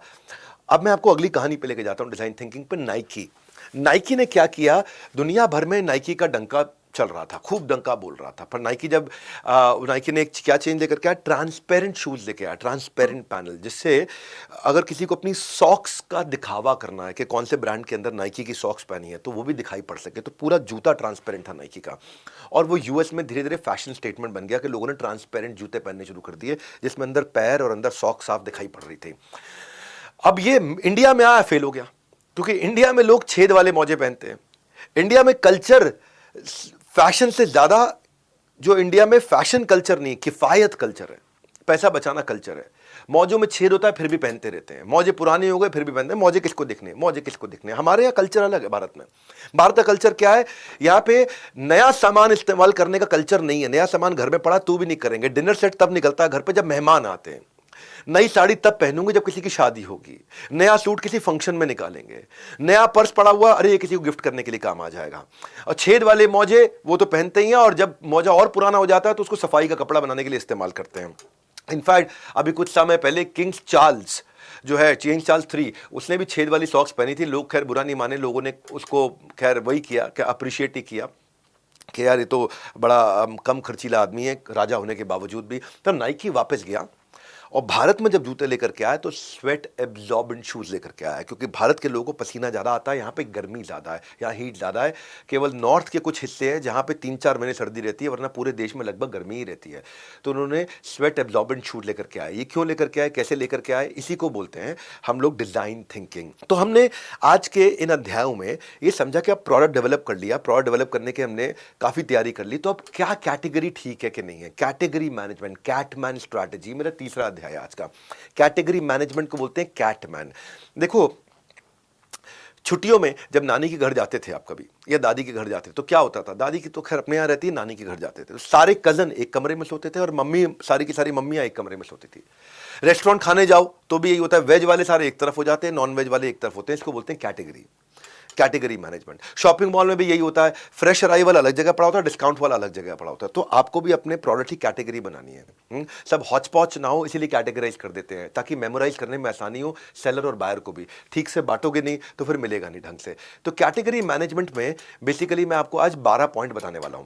12 पॉइंट जिससे आप कैटेगरी डिसाइड करोगे कि इस कैटेगरी में मुझे जाना है कि नहीं जाना। तो पहला पॉइंट, जो प्रोडक्ट आपने डिजाइन थिंकिंग से प्लान किया, क्या आपके रेवेन्यू को, टॉप लाइन को एग्रेसिवली कंट्रीब्यूट करेगा? क्या ये बहुत तेज बिकेगा? दूसरा, अगर हां तो क्या ये आपके प्रॉफिटेबिलिटी को कंट्रीब्यूट करेगा, यानी कि इसमें मार्जिन बच रहा है कि नहीं बच रहा? अगर हां, तीसरा, इसको बनाने में कितना एफर्ट जाएगा, वो एफर्ट मैं लगा सकता हूं कि नहीं लगा सकता हूं, इसको इवैल्यूएट करो। भाई साहब, ये प्रैक्टिकल एमबीए करा रहा हूं मैं, इतनी प्रैक्टिकल एमबीए करा रहा हूं, कोई इस तरह के सवाल नहीं देगा आपको। साथ में मैनुअल दिया है, आप इस मैनुअल का जिंदगी भर इस्तेमाल करोगे, इसको टिक करोगे साथ में मैनुअल में। चौथा, ये जो सब कैटेगरी आप बनाने जा रहे हो, जो नया प्रोडक्ट आप ऐड करने जा रहे हो, ये क्या इसका ये लो क्वालिटी प्रोडक्ट तो नहीं है? ऐसा ना हो कि आपने ये लॉन्च किया, इसके चक्कर में आपके बाकी माल भी बिकने बंद हो जाएं। ये भी हो सकता है कि ये आपने लॉन्च किया और ये इतना खराब निकला, सब क्वालिटी का निकला, लो क्वालिटी, सब स्टैंडर्ड निकला, कि इससे आपका ब्रांड इतना ओवरऑल खराब होगा कि बाकी सामान भी लोगों ने खरीदना बंद कर दिया। हाँ। पांचवा, अब आप ये प्रोडक्ट बना रहे हो ना, बनाते वक्त पांचवा, जो इस माल को बनाने में और बेचने में मुझे मैन पावर चाहिए, क्या वो मैन पावर बाजार में आसानी से अवेलेबल है कि नहीं? छठा, ये जो नया कैटेगरी है, ये मेरी ब्रांड आइडेंटिटी को मैच कर रहा है कि नहीं कर रहा है? जैसे मैंने बताया, कोलगेट फ्रोजन फूड में आ गया, मैकडॉनल्ड्स सैलेड्स के अंदर आ गया, नहीं चला। एक दफा ऐसे ही पेप्सी भी ट्रांसपेरेंट पेप्सी लेके आया था एक टाइम पे, वाइट पानी जैसी पेप्सी, 90s की बात कर रहा हूं, नहीं चला क्योंकि लोगों को कैफीन चाहिए था, ब्लैक पेप्सी चाहिए थी। सातवां, ब्रांड आइडेंटिटी समझ गए आप कि आपकी ब्रांड आइडेंटिटी को मैच करता है नहीं करता? जैसे पतंजलि जीन्स लेके आया, ब्रांड आइडेंटिटी को मैच नहीं करता, जीन्स स्वदेशी लगती नहीं है नेचर में। सातवां, ये जो नया प्रोडक्ट लेकर के आ रहे हैं, ये आपकी आइडेंटिटी को मैग्नीफाई कर रहा है, ग्लोरीफाई कर रहा है, एम्पलीफाई कर रहा है, आपकी आइडेंटिटी को बढ़ा रहा है या आपकी आइडेंटिटी को खराब कर रहा है? आठवां, जो प्रोडक्ट आप बनाने जा रहे हो, इसका रॉ मटेरियल अवेलेबल है कि नहीं है बाजार में, इसकी पैकेजिंग और फाइनल प्रोडक्ट कैसा बनेगा। तो कई बार ऐसा होता है, कोई चीज बनाने जा रहे हो, आप बनाना चाहते हो, लेकिन उसका रॉ मटेरियल आपको इंपोर्ट करना पड़ता है या अवेलेबल नहीं है, वहां से इंपोर्ट करना पड़ रहा है जहां ड्यूटी ज्यादा पड़ रही है आपको। अब इसके बाद आता है नौवा है कि क्या ये प्रोडक्ट जो आप बनाने जा रहे हो सीजनल है कि पूरा साल चलेगा? ये सवाल बहुत वैल्यूएबल सवाल है। इन सवालों को, मैं कोई गैस नहीं दे रहा, रियल कंटेंट दे रहा हूं, कुछ हवाई बातें नहीं कर रहा हूं। इन सवालों का उत्तर दोगे ना, बिजनेस में कहां से कहां पहुंच जाओगे भाई साहब। ये एमबीए से जे करवाएगा पूरे देश में। अब 10वां, इस प्रोडक्ट का टोटल मार्केट साइज कितना है वो कैलकुलेट करो। इस प्रोडक्ट को खरीदने वाले ऐसे तो नहीं है कि मछली को पकड़ने वाली जाली बनाने वाली कंपनी का रॉ मटेरियल दूंगा मैं, मछली को पकड़ने वाली जाली बनाने के लिए जो रॉ मटेरियल सप्लाई करूंगा, उसका मार्केट साइज थोड़ा छोटा हो जाएगा। अब वो देखना मार्केट साइज कैसा है। जैसे हेल्थ की इंडस्ट्री है, उससे मार्केट साइज बहुत बड़ा है, ऐसे बहुत सारी इंडस्ट्रीज है, मार्केट साइज बड़ा है। आप देखो इसका टोटल कस्टमर बेस, इसका कितना पोटेंशियल कस्टमर बेस है। 11वां, आपको ये देखना है कि ये फास्ट मूविंग है, स्लो मूविंग है, नॉन मूविंग है। एबीसी एनालिसिस करो इन्वेंट्री का। ऐसा ना हो जाए ये माल फंस जाता हो, और फंसेगा तो आपका वर्किंग कैपिटल फंसेगा, जिससे आता है मेरा 12वां पॉइंट कि इस धंधे को चलाने में कितना वर्किंग कैपिटल चाहिए, कितने महीने के लिए वर्किंग कैपिटल चाहिए, इस नई कैटेगरी को बिल्ड करने के लिए, इस नए प्रोडक्ट को बिल्ड करने के लिए मुझे कितने दिन का रनवे चाहिए। हवाई जहाज उड़ने से पहले थोड़ी देर जमीन पर चलता है, और जमीन पर चलता है, स्पीड पकड़ता है, उसके बाद उड़ता है, उसको बोलते हैं रनवे। ऐसे ही धंधे में नया प्रोडक्ट को बिल्ड करने के लिए आपको रनवे चाहिए, कितने महीनों की सैलरी बांटनी पड़ेगी, क्योंकि इसके लिए आप नई मैन पावर लेके आओगे। जब तक ये बाजार में उतरेगा, हो सकता है आपको 6 महीने लग जाएं, उस रनवे पे 9 महीने लग जाएं। तो क्या 9 महीने के लिए जो भी आपने 10 20 50 आदमी रखे हैं, उनके लिए तनख्वाहें बांटने के लिए, बना करके पैसा ब्लॉक करने के लिए, माल को बनाने के लिए, माल को प्रोक्योर करने के लिए इन्वेंट आपके पास में वर्किंग कैपिटल है कि नहीं है? ये 12 चीजों को इवैल्यूएट करके आप अपने प्रोडक्ट को डेवलप करोगे। अब जब प्रोडक्ट को डेवलप करोगे, देखो क्या उस प्रोडक्ट के साथ एंसिलरी प्रोडक्ट है जो बार बार बिक सकता है। उसको बोलते हैं मेरा अगला topic bait and hook model. इसी चैप्टर का अगला सब्जेक्ट है बेट एंड हुक मॉडल, यानी कि रिकरिंग रेवेन्यू की पॉसिबिलिटी। कंपनी मेन प्रोडक्ट सस्ते में देती है और रिकरिंग साथ में एंसिलरी आइटम बार बार उपयोग होने वाली महंगे में बेच करके खूब पैसा कमा लेती है। इसके बहुत एग्जांपल हैं। हाँ, जिलेट के कुछ रेजर ऐसे आते हैं कि रेजर आता है 350 रुपए का, लेकिन उसके बाद जो ब्लेड आ रहा है वो आ रहा है 680 रुपए का, जो उसमें ब्लेड चेंज करना पड़ता है, जो एक्सपेंसिव रेजर्स होते हैं। तो क्या कंपनी रेजर से नहीं कमाती उतना ज़्यादा जितना बाद में ब्लेड बेच बेच के कमाती रहती है। ऑल आउट ने ऐसा बहुत किया। ऑल आउट की मशीन आती है, ₹90 की, लेकिन उसका रीफिल आता है ₹70 का। मशीन बेच के उतना नहीं कमाएंगे, लेकिन आदमी जब मशीन लेगा तो रीफिल लेता रहेगा, रीफिल खत्म हो जाता है, लिक्विड फिर लेता है। इसको बोलते हैं बेट एंड हुक मॉडल। तो जो मशीन थी वो बेट थी, हो सकता है मशीन 150 की बिकनी चाहिए थी, पर मशीन ₹90 की दे देते हैं, लेकिन रीफिल उसमें अच्छा कमा लेते हैं। जैसे किंडल है, किंडल में किताबें पढ़ते हैं, तो एक बार किंडल खरीदने में उतना पैसा नहीं लगा, लेकिन बार बार ई बुक लेता रहेगा, पैसा लगता रहेगा। गन एंड बुलेट स्ट्रैटेजी बोलते हैं कि बंदूक लिया तो बाद में गोलियां भी खरीदनी पड़ेगी, कॉफी मशीन ली तो बाद में कॉफी के कैप्सूल भी लेने पड़ेंगे, प्रिंटर लिया तो बाद में कार्ट्रिज इंक का लेना पड़ेगा, वीडियो गेम लिया तो वीडियो गेम के सीडी या सॉफ्टवेयर लेने पड़ेंगे, वाटर प्यूरिफायर लिया तो बाद में फिल्टर बदलना पड़ेगा, एयर प्यूरिफायर लिया तो बाद में फिल्टर बदलना पड़ेगा। तो क्या आप अपने बिजनेस में प्रोडक्ट बिल्ड करते वक्त hook bait and hook model, यानी कि बेस प्रोडक्ट के साथ रिकरिंग प्रोडक्ट लगा सकते हो? कोई कि एक बार बेस प्रोडक्ट लिया, रिकरिंग, ऐसे गाड़ी है, अब मारुति है, मारुति एक बार बेची लेकिन सर्विस सेंटर से खूब पैसा कमाते रहे, होंडा एक बार बेची, सर्विस सेंटर से पैसा कमाते रहे। इसको बोलते हैं बेट एंड हुक मॉडल। ज्यादातर जो गाड़ियों के डीलर्स हैं, वो गाड़ियों की डीलरशिप गाड़ी बेच के नहीं कमाते, गाड़ी की सर्विस करके कमाते हैं। ये है बेट एंड हुक मॉडल। बेट मतलब आपने एक आटे की गोली फेंकी कांटे में लगा के, जिससे अपने मछली को पकड़ लिया, वो हो गया हुक उसका। हाँ, चौथे अध्याय पे अब आपने फाइनल कर लिया आपको बनाना क्या है, आप बनाने चले गए। अब उसको बेचने के लिए क्या आप एक प्लेटफॉर्म बना सकते हो?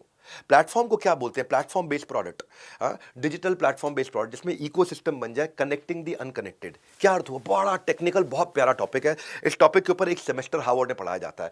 कनेक्टिंग द अनकनेक्टेड, दो लोगों को आपस में कनेक्ट किया, वो दोनों आपस में धंधा कर रहे हैं, पैसा मैं कमा रहा हूं।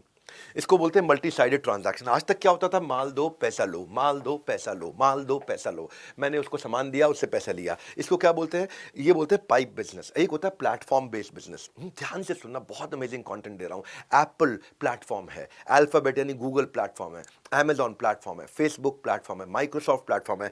दुनिया की 10 सबसे बड़ी कंपनीज में से 5 कंपनीज खाली प्लेटफॉर्म्स ही हैं।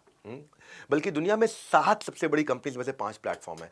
प्लेटफॉर्म का अर्थ क्या हुआ? जीव जीवस्य जीवनम। जब एक जीव का जीवन दूसरे जीव के जीवन पर निर्भर होने लग जाए, दोनों आपस में धंधा करने लगे और पैसा मैं कमा लूं। That's what I am saying. और ये हर बिजनेस में किया जा सकता है। ये इसमें थोड़ा डिजिटलाइजेशन का रोल होता है। कभी सोचा नहीं था हमने, किसी ने कहा है बात कि कभी सोचा नहीं था डिजिटलाइजेशन इस कदर बढ़ जाएगा कि प्यार का भी ऑनलाइन व्यापार शुरू हो जाएगा। आज प्यार की, है ना, लव डेटिंग ऐप्स कितनी सारी हैं। लड़का लड़की एक दूसरे को ढूंढते हैं, मिलते हैं और पैसा प्लेटफॉर्म कमा रहा है। लड़का लड़की आपस में ट्रांजैक्शंस कर रहे हैं, शादी रिश्ता कर रहे हैं, पैसा प्लेटफॉर्म कमा रहा है, मैं पैसा कमा रहा हूँ। यानी कि आजकल किसी ने बड़ी अच्छी बात मैंने व्हाट्सएप पे पढ़ी थी, कहते हैं आजकल वो हमसे डिजिटल नफरत करने लगे हैं, हमें ऑनलाइन देखते ही अपना लास्ट सीन डीएक्टिवेट कर देते हैं।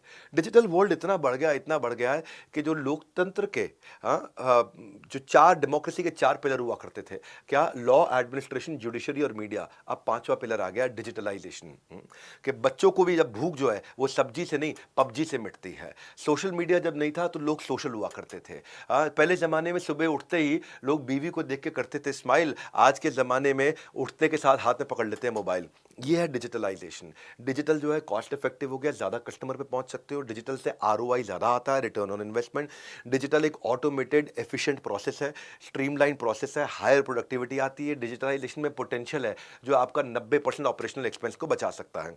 अब मैं समझाता हूं कि प्लेटफॉर्म के फायदे क्या हैं। क्या होता है ये प्लेटफॉर्म, क्या फायदा होता है, क्यों बनाया जाता है? प्लेटफॉर्म जो है छोटे सारे बिजनेसेस को आपस में जोड़ करके उनको उनकी होम स्टेट से बाहर ले जाता है। हर धंधे में प्लेटफॉर्म बनाया जा सकता है। प्लेटफॉर्म का मतलब है मैं धंधा नहीं कर रहा हूं, लोग धंधा कर रहे हैं मेरे प्लेटफॉर्म पे आकर के। आप एक बात को समझो,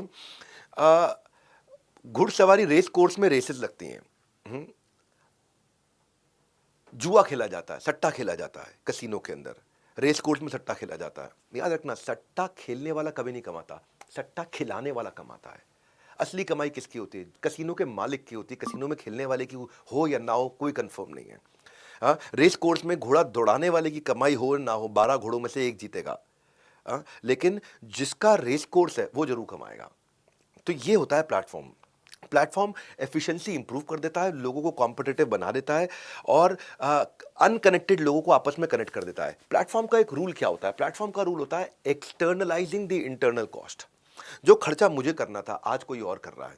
जैसे ऊबर के पास 10 करोड़ गाड़ियां हैं, लेकिन ये ऊबर की नहीं है, ड्राइवर्स की अपनी गाड़ियां हैं। तो ऊबर का जो कैपिटल लगना था वो लोगों ने एक्सटर्नलाइजिंग द इंटरनल कॉस्ट, जो मेरी कॉस्ट है वो कोई और मैनेज कर रहा है ना। तो जैसे फॉर एग्जांपल ओयो के पास में आज हजारों हजारों होटल्स हैं, पर ये ओयो के नहीं है, उसने अपनी कॉस्ट को एक्सटर्नलाइज कर दिया है। किसी और ने पैसा लगाया, 10 करोड़ का होटल बनाया, कमरा ओयो चढ़ा रहा है, यानी कि कमरे में रहता कोई और है, हाँ, और कमरा का मालिक कोई और है, वो पैसा ओयो कमा रहा है। This is called platform. अगर मैं अपना होटल बनाऊंगा तो 100 कमरे 150 कमरे दे पाऊंगा, लेकिन अगर मैं प्लेटफॉर्म बनाऊंगा तो हजारों लाखों कमरे दे पाऊंगा। तो अनकनेक्टेड लोग कनेक्ट हो गए, एक ओयो का मालिक, एक होटल का मालिक और एक वहां पे आके रुकने वाला आदमी कनेक्ट हो गया आपस में।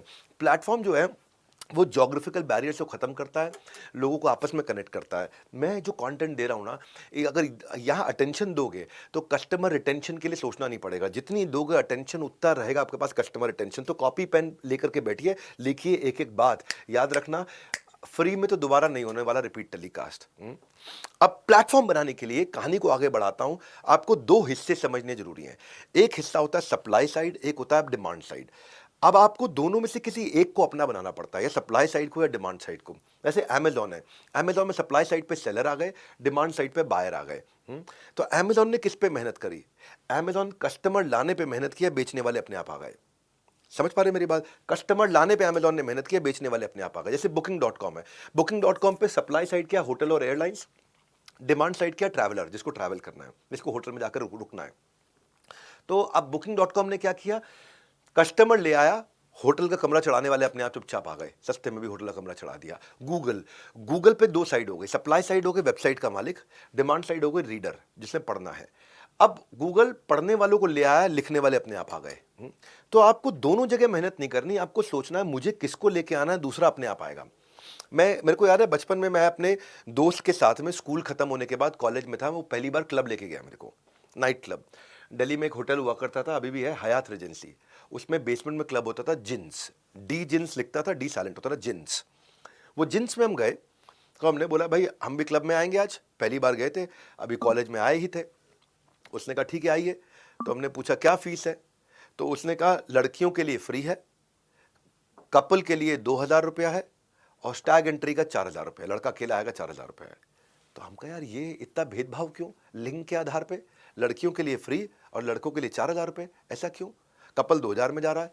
तो उसने बोला कि भाई देखो, अगर लड़के लड़के सारे घुस गए तो क्लब का माहौल खराब हो जाएगा। अब तब मैंने दिमाग लगाया, मुझे समझ में आया वो ये कहना चाह रहा है अगर देवियां आ गई तो देवता पैसे देते हुए भी आ जाएंगे, इसलिए जरा देवियों को ले आओ। तो ये है डिमांड साइड सप्लाई साइड। एक पे इन्वेस्ट करो, उसको ले आओ, दूसरे वाले सारे अपने आप आ जाएंगे। हाँ, जैसे स्पॉटिफाई जहाँ पे गाना सुनते हो आप लोग, सप्लाई साइड क्या? आर्टिस्ट, आर्टिस्ट अपना गाना देता है। डिमांड साइड क्या? लिसनर, लिसनर गाना सुनता है। अगर लिसनर को ले आए तो आर्टिस्ट अपने गाने सारे अपने आप दे देंगे। तो आपको ढूंढना है आपके धंधे में किस एक साइड को लेकर के आना है। हाँ, ऊबर में जैसे मैंने समझाया, ऊबर में क्या हुआ, राइडर जो बेचारे पैसेंजर है वो अगर आ गया तो ड्राइवर अपने आप आ जाएंगे। धंधा आना चाहिए, ड्राइवर अपने आप आ जाएंगे। उनको ड्राइवरों पर उतनी मेहनत नहीं करनी पड़ेगी जितनी पैसेंजर पे करनी है। एयरबीएनबी में डिमांड साइड पे है गेस्ट और सप्लाई साइड पे है होस्ट, जिसका जिसका अपना घर है। तो अगर गेस्ट आ गए तो होस्ट अपने आप अपना कमरा चढ़ाने के लिए आ जाएंगे वहां पे।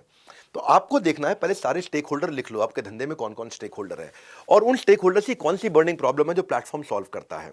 और अगर प्लेटफॉर्म बना दिया जिसमें कॉमन विजन है और कॉमन पर्पस है, जिसमें बायर साइड और सप्लायर साइड दोनों की प्रॉब्लम सॉल्व होती हो और मेरी प्रॉब्लम भी सॉल्व होती हो। जैसे यूट्यूब है, यूट्यूब में सप्लाई साइड पे कौन है? वीडियो क्रिएटर, और बायर साइड पे कौन है? जो वीडियो का व्यूअर है। और अब जब आपके पास में आज देखो यूट्यूब के साथ कौन कमा रहा है, यूट्यूब के साथ में बायर को भी, व्यूअर को भी फायदा हो रहा है, वीडियो क्रिएटर को भी फायदा हो रहा है, एडवर्टाइजर को भी फायदा हो रहा है, यूट्यूब को भी फायदा हो रहा है। इसको बोलते हैं जीव जीवत से जीवनम, यानी कि सबके सब लोग इकट्ठे ग्रो कर रहे हैं एक ही पर्पस पे, एक ही कॉमन प्लेटफॉर्म पे सबके सब ग्रो कर रहे हैं। अगर कॉमन प्लेटफॉर्म बना दिया तो फिर उसके बाद इसको पाइप बिजनेस नहीं बोलेंगे। पाइप बिजनेस मतलब मैंने माल दिया वहां से पैसा आया, मैंने माल दिया वहां से पैसा आया। प्लेटफॉर्म का मतलब है प्लेटफॉर्म बनाओ जिंदगी भर कमाओ। हाँ, पाइप का बिजनेस मतलब क्या हुआ? आप जितनी बार ट्रांजैक्शन करोगे उतना ही कमाओगे।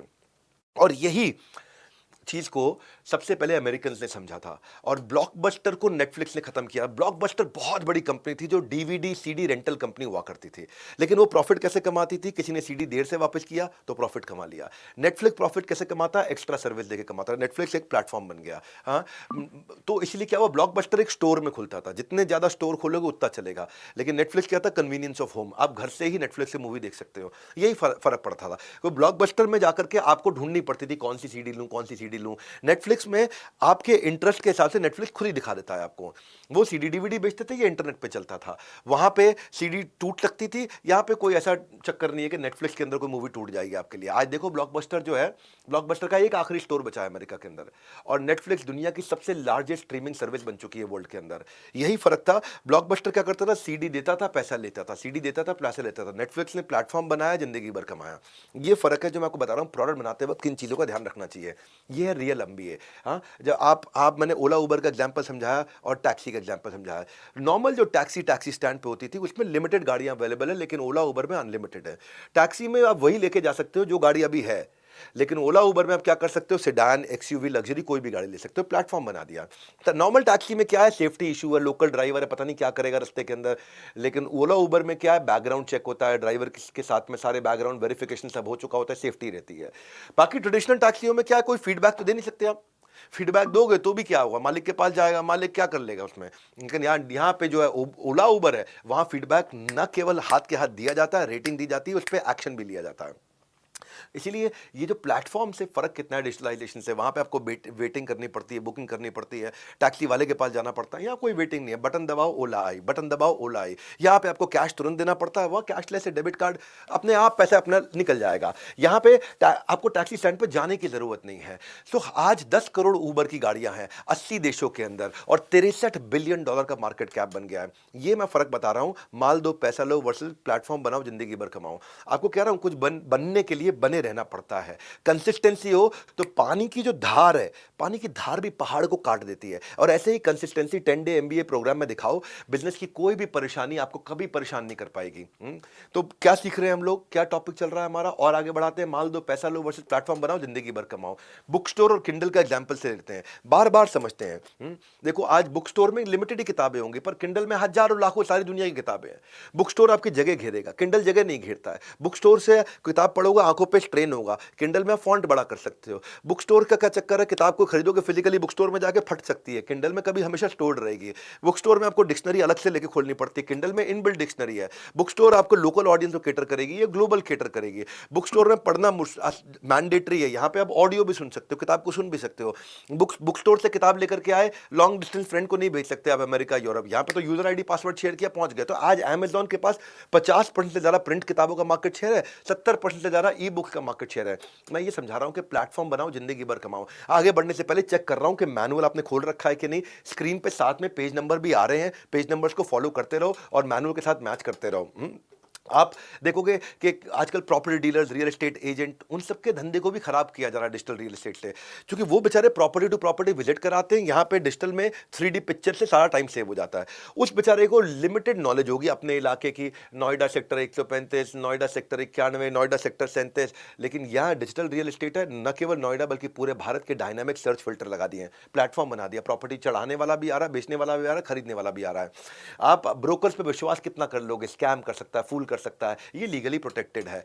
यहाँ पे तो कभी आप ब्रोकर पे ट्रस्ट कर नहीं पाओगे, ये ट्रस्ट वर्दी होता है। ब्रोकर के पास स्लो होगी, लिमिटेड नॉलेज होगी, कितनी इन्वेंट्री होगी, कितने मकान दिखा सकता है, ये फास्ट है, वाइडर है, सारी इन्वेंट्री पूरे इसके पास देश की अवेलेबल है। ब्रोकर बेचारा ज्यादातर सैटरडे संडे को काम करता है या इवनिंग में काम करेगा, ये 24 घंटे सातों दिन अवेलेबल रहता है। कितनी सारी रियल एस्टेट ऐप्स बन गई, housing.com, 99acres.com, magicbrick.com, nestaway.com। ये आज डांस से लेके, ड्राइंग से लेके, म्यूजिक से लेके, गिटार से लेके, चेस से लेके, योगा, सब क्लासेस भी ऑनलाइन हो रही है, प्लेटफॉर्म्स बनते जा रहे हैं। वहाँ योगा का टीचर आ रहा है, सिखा रहा है, और योगा सीखने वाला भी सीख रहा है, प्लेटफॉर्म पैसा कमा रहा है।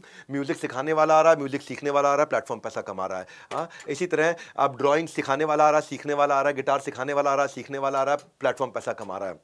यही फर्क है। रेस्टोरेंट के धंधे को आज ऑनलाइन फूड डिलीवरी खत्म कर रहा है प्लेटफॉर्म। ट्रैवल एजेंट्स को गो आई बीबो ट्रिवागो मेक माई ट्रिप खत्म कर रहा है प्लेटफॉर्म। आज ब्यूटी पार्लर्स को salon at home urban company खत्म करती है। सिंगल थिएटर बुक माई शो पे मूव कर चुके हैं या नेटफ्लिक्स पे मूव कर चुके हैं। फिजिकल डॉक्टर कंसल्टेशन आज ऑनलाइन कंसल्टेशन पे मूव कर रही है। मैच मेकिंग पंडित जी जो पत्री मिलाते थे वो भी शादी.com पे आ गए हैं। एस्ट्रोलॉजर भी आज पंडित जो पत्री आकर के एस्ट्रोलॉजी देखते थे वो भी एस्ट्रोटॉक पे आ गया है।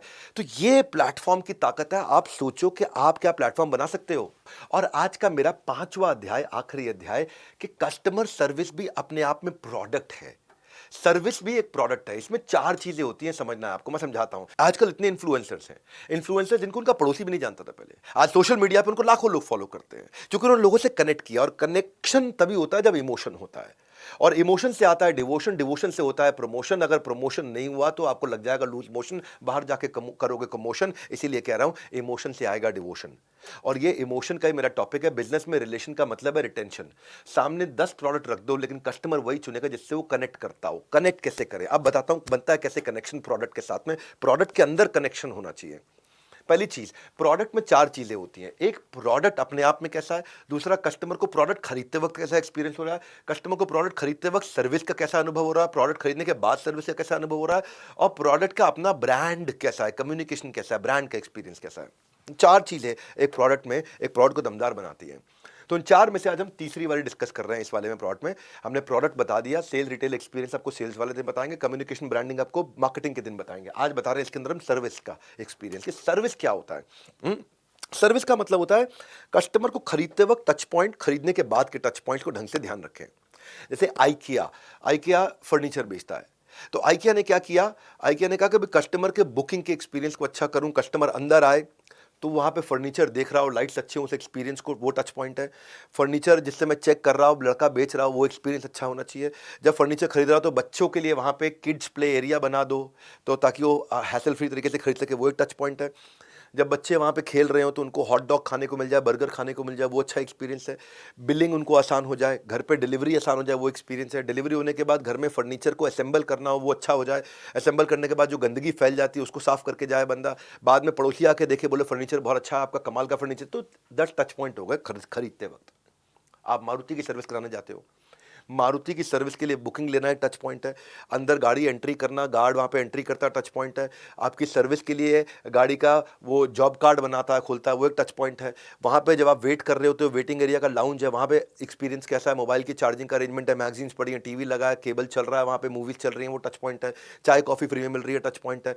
जो जितना उसने एस्टिमेट बताया था उतना ही बिल आया, उससे ज़्यादा आया, उससे कम आया, वो एक एक्सपीरियंस का टच पॉइंट है।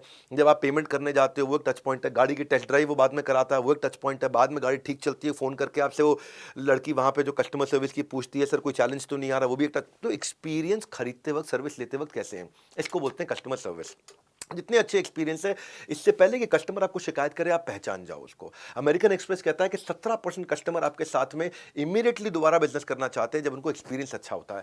कस्टमर के, देखो कस्टमर जो है ना, घर के उस जमाई की तरह है जो कब किस बात पे रूठ जाए, उस फूफे की तरह है जब कब किस बात पे रूठ जाए इसका अंदाजा लगाना मुश्किल है।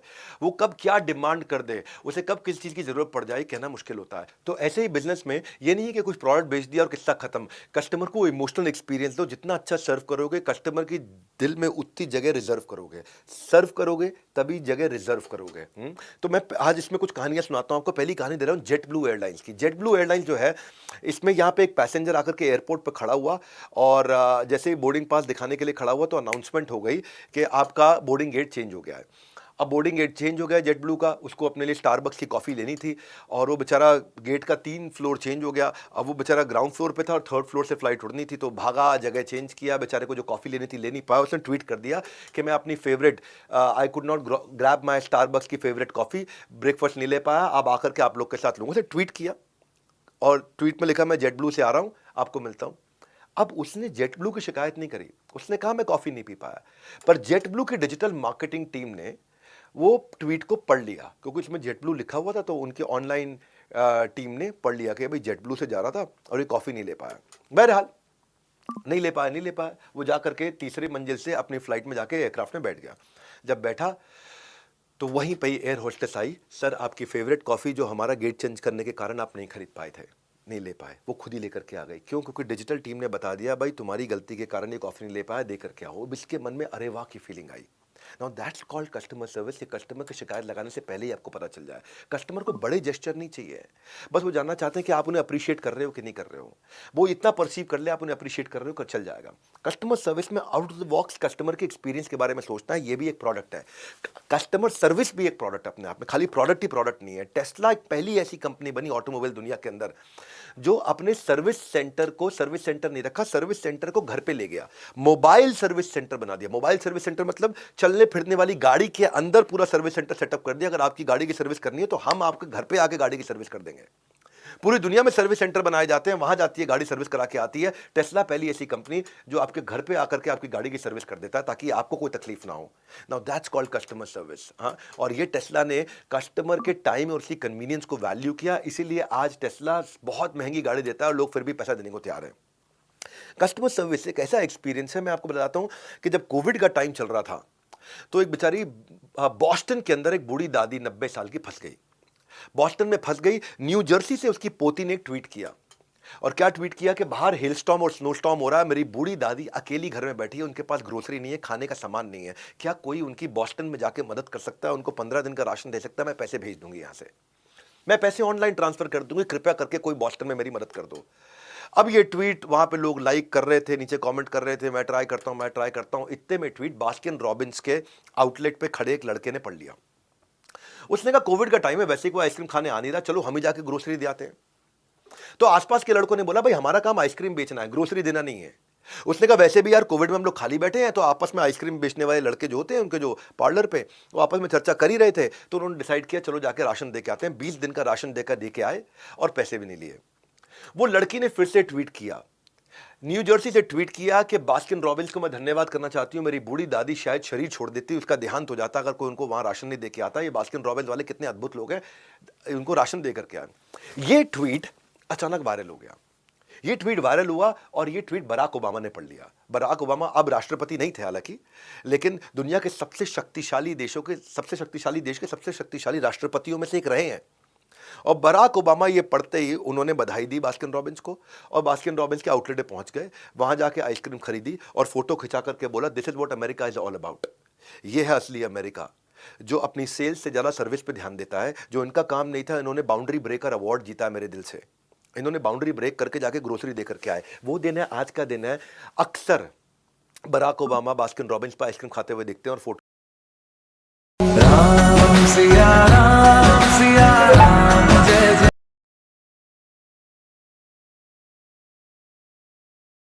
बन जाएगा, वो आपके लिए सब कुछ कर देगा।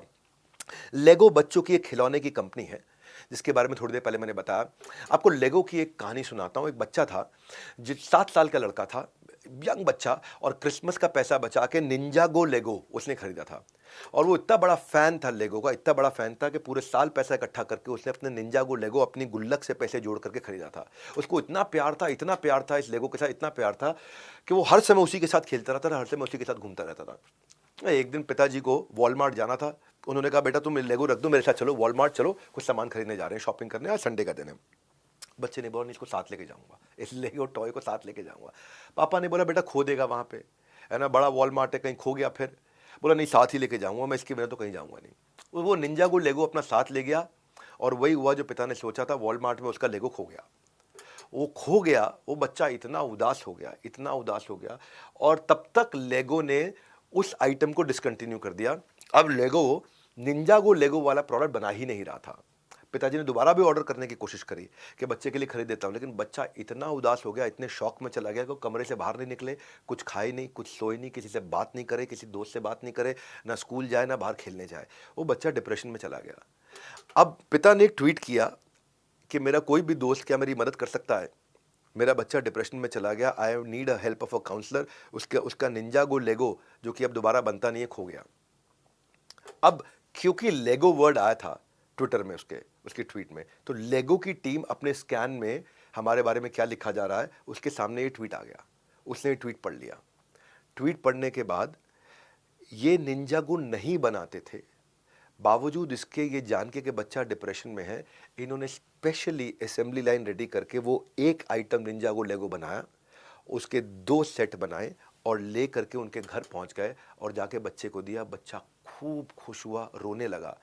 और जैसे ही बच्चे ने वो लिया, उतना एक्साइटेड हुआ, इतना रोया, इतना हंसा, इतना रोया, इतना हंसा, हंस रहा है, आंख में आंसू बह रहे हैं, रो रहा है। पिता ने उसका वीडियो बना लिया, वो अनबॉक्सिंग करते हुए लेगो का। वो वीडियो हो गया पूरे देश में वायरल, और इतना वायरल हो गया कि पूरे देश ने लेगो की तारीफ करी।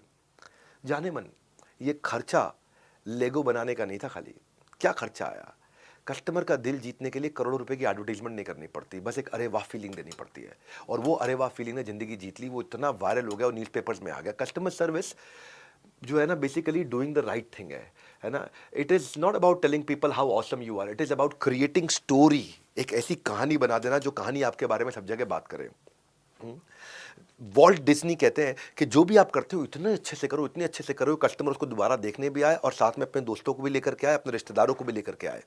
मैंने भी जब कई फ्रेमवर्क्स ऐसे बनाए हैं, और वो फ्रेमवर्क्स मेरे लीडरशिप फनल के इतने इतने चाव से, इतने मन से बनाए। जैसे ये प्रोग्राम बनाया मैंने आज 10 डे MBA, ये सबको फ्री में देने के लिए बनाया। ऐसे मेरे फ्रेमवर्क्स हैं लीडरशिप फनल के, जिसकी लोग कसमें खाते हैं और अपने बिजनेस को 10-10, 20-20, 100-100 गुना बढ़ा देते हैं। 52 हफ्तों के 52 फ्रेमवर्क। मैं ये 52 फ्रेमवर्क बनाए जो कि 1 साल तक आदमी इंप्लीमेंट करता है लाइव क्वेश्चन आंसर्स के साथ में। ये इसके साथ बीबी कोच भी देते हैं। ये मेरा एक नया प्रोडक्ट है जो मैंने लॉन्च किया था। इस प्रोडक्ट का नाम क्या है? इस प्रोडक्ट का नाम है बीबी इम्पैक्ट। मेरी अगली कहानी है यूनाइटेड एयरलाइंस की। यूनाइटेड एयरलाइंस ने एक बार ऐसा अद्भुत काम किया कि ये कहानी है बेसिकली न्यूयॉर्क से, जर्मनी से न्यूयॉर्क में फ़ोन आया है एक लड़के को, यंग लड़के को, कि आपकी माँ इतनी बीमार है, इतनी बीमार है कि वो आज या कल तक शरीर छोड़ देगी। उम्मीद कर रहे हैं हम उसको कल तक सर्वाइव करा देंगे, लेकिन वो आपसे आखिरी बार मिलना चाहती है, आपका आखिरी बार चेहरा देखना चाहती है। इस बंदे ने यूनाइटेड एयरलाइंस की फ़्लाइट पकड़ी, न्यूयॉर्क से लंदन, लंदन से जर्मनी इसको जाना था। और जब ये फ़्लाइट में बैठा, कट टू कट लंदन पे उतरते ही इसकी जर्मनी की अगली फ़्लाइट थी, हीथ्रो। और ये जब फ्लाइट में बैठा एयरक्राफ्ट में, तो वहाँ पे एयर होस्टेस आई कि हमारा एयरक्राफ्ट 2 घंटा डिले चल रहा है, आगे कुछ ऐसा इशू आ गया जिसके कारण हम लोग 2 घंटा लेट जाएंगे। इसको जब पता चला तो इसको समझ में आया कि मैं लंदन से अगली फ्लाइट मिस कर दूंगा और माँ का आखिरी बार चेहरा नहीं देख पाऊंगा, जिंदा माँ से मिल नहीं पाऊंगा। इसको सोचते सोचते रोना आ गया और रोने लगा। ये रोते रोते रोते रोते आजू बाजू के पैसेंजर्स ने देखा तो एयर होस्टेस को बुलाया। एयर होस्टेस आई, पूछा क्या हुआ? तो बोला आपकी फ़्लाइट 2 घंटा लेट चल रही है, मेरी आगे लंदन की फ़्लाइट मिस हो जाएगी, माँ से आखिरी बार मिलना था, मिल नहीं पाऊंगा। बहुत उदास था। एयर होस्टेस बेचारी क्या करे, फ़्लाइट 2 घंटा लेट है तो लेट है। पर वो गई पायलट के पास में, पायलट को बोली ऐसे ऐसे एक बंदा रो रहा है, उसको माँ से आखिरी बार मिलना है, उसकी माँ मरने वाली है और उसको जर्मनी पहुंचना, लंदन से कनेक्टिंग फ़्लाइट है, क्या करे। पायलट में इतनी एम्पैथी थी, यूनाइटेड एयरलाइंस ने उनको सिखाया कि पायलट ने अपने CEO को फ़ोन किया, बोला लंदन से जो जर्मनी की फ़्लाइट है आप उनको बोलो कि वो आधे घंटा वेट कर ले लंदन में, मैं रास्ते में 1.5 घंटा कवर करा दूंगा और 2 घंटे का टाइम कवर करा के इसको फ्लाइट पकड़वा देंगे वहां से। अब सोचो कि यूनाइटेड एयरलाइंस के CEO ने जर्मन एयरलाइंस के CEO को फोन किया और उनको बताया, रिक्वेस्ट की, ऐसी ऐसी कहानी, आधा घंटा आप लेट करो। 1.5 घंटा इसने कवर किया। कवर करके इसने लंदन लैंड कराया। वहाँ उनका क्रू था जो हाई स्पीड पे इनको दूसरे बोर्डिंग गेट पे ले गया जहाँ से उनका बोर्डिंग पास रेडी था। उसने जाकर के वहाँ फ्लाइट पकड़ी जर्मनी के लिए। जर्मनी की फ्लाइट पकड़ के ये अपने घर की तरफ टैक्सी लेकर के भागा, पहुँचा और जैसे ही घर पे पहुँचा तो माँ को देखा और माँ के साथ इसने गले लग गया। माँ ने भी हाथ खोले, इसने भी हाथ खोले और एक दूसरे के गले लगे। माँ भी रोई, ये भी रोया और उसके 5 मिनट के बाद माँ ने दम तोड़ दिया। अब ये खबर पूरी दुनिया में फैल गई, ये ब्रेकिंग न्यूज़ बन गई कि यूनाइटेड एयरलाइंस की बदौलत आखिरी बार माँ अपने बेटे से मिल पाई, मरने से पहले मिल पाई। Son says final good bye to mother, ये CNN पे, उसके बाद पूरी दुनिया में एक खबर फैल गई। अब यूनाइटेड एयरलाइंस के पायलट ने एक छोटा सा काम किया। एयरलाइंस जो इवैल्यूएट होती है कि अपना स्केड्यूल मैनेज करे, एयरलाइंस इवैल्यूएट की जाती है कि on time departure, on time arrival पे। उन्होंने वहाँ पे लंदन में फ्लाइट लेट कराई, यहाँ से कवर अप किया, बहुत मेहनत करी। Now this is called, what is called customer service, कि आज हम उनकी कहानी सुन रहे हैं यहाँ पे। आज कस्टमर सर्विस का मतलब यही, ये एक नया बैटल ग्राउंड बन गया, युद्ध स्थली बदल गई। खाली प्रोडक्ट युद्ध नहीं है, अब सर्विस युद्ध बन चुका है कि सर्विस आप कितनी अच्छी दे पाते हो, कितनी एम्पैथी रख पाते हो। फेडेक्स का नाम सुना है आपने? फेडेक्स का एक ब्रांड प्रॉमिस है, एब्सोल्युटली पॉजिटिवली ओवरनाइट डिलीवरी, रातों रात डिलीवरी करके ही देंगे हम। आप आज कोई सामान भेजो न्यू दिल्ली से न्यूयॉर्क, 1 दिन में हम पहुंचा देंगे। आप मॉस्को से मैनहट्टन 1 दिन में पहुंचा देंगे। मुंबई से मॉस्को 1 दिन में पहुंचा देंगे। That is what FedEx is all about. Covid का टाइम था और देहरादून में एक मां ने बच्चे को जन्म दिया।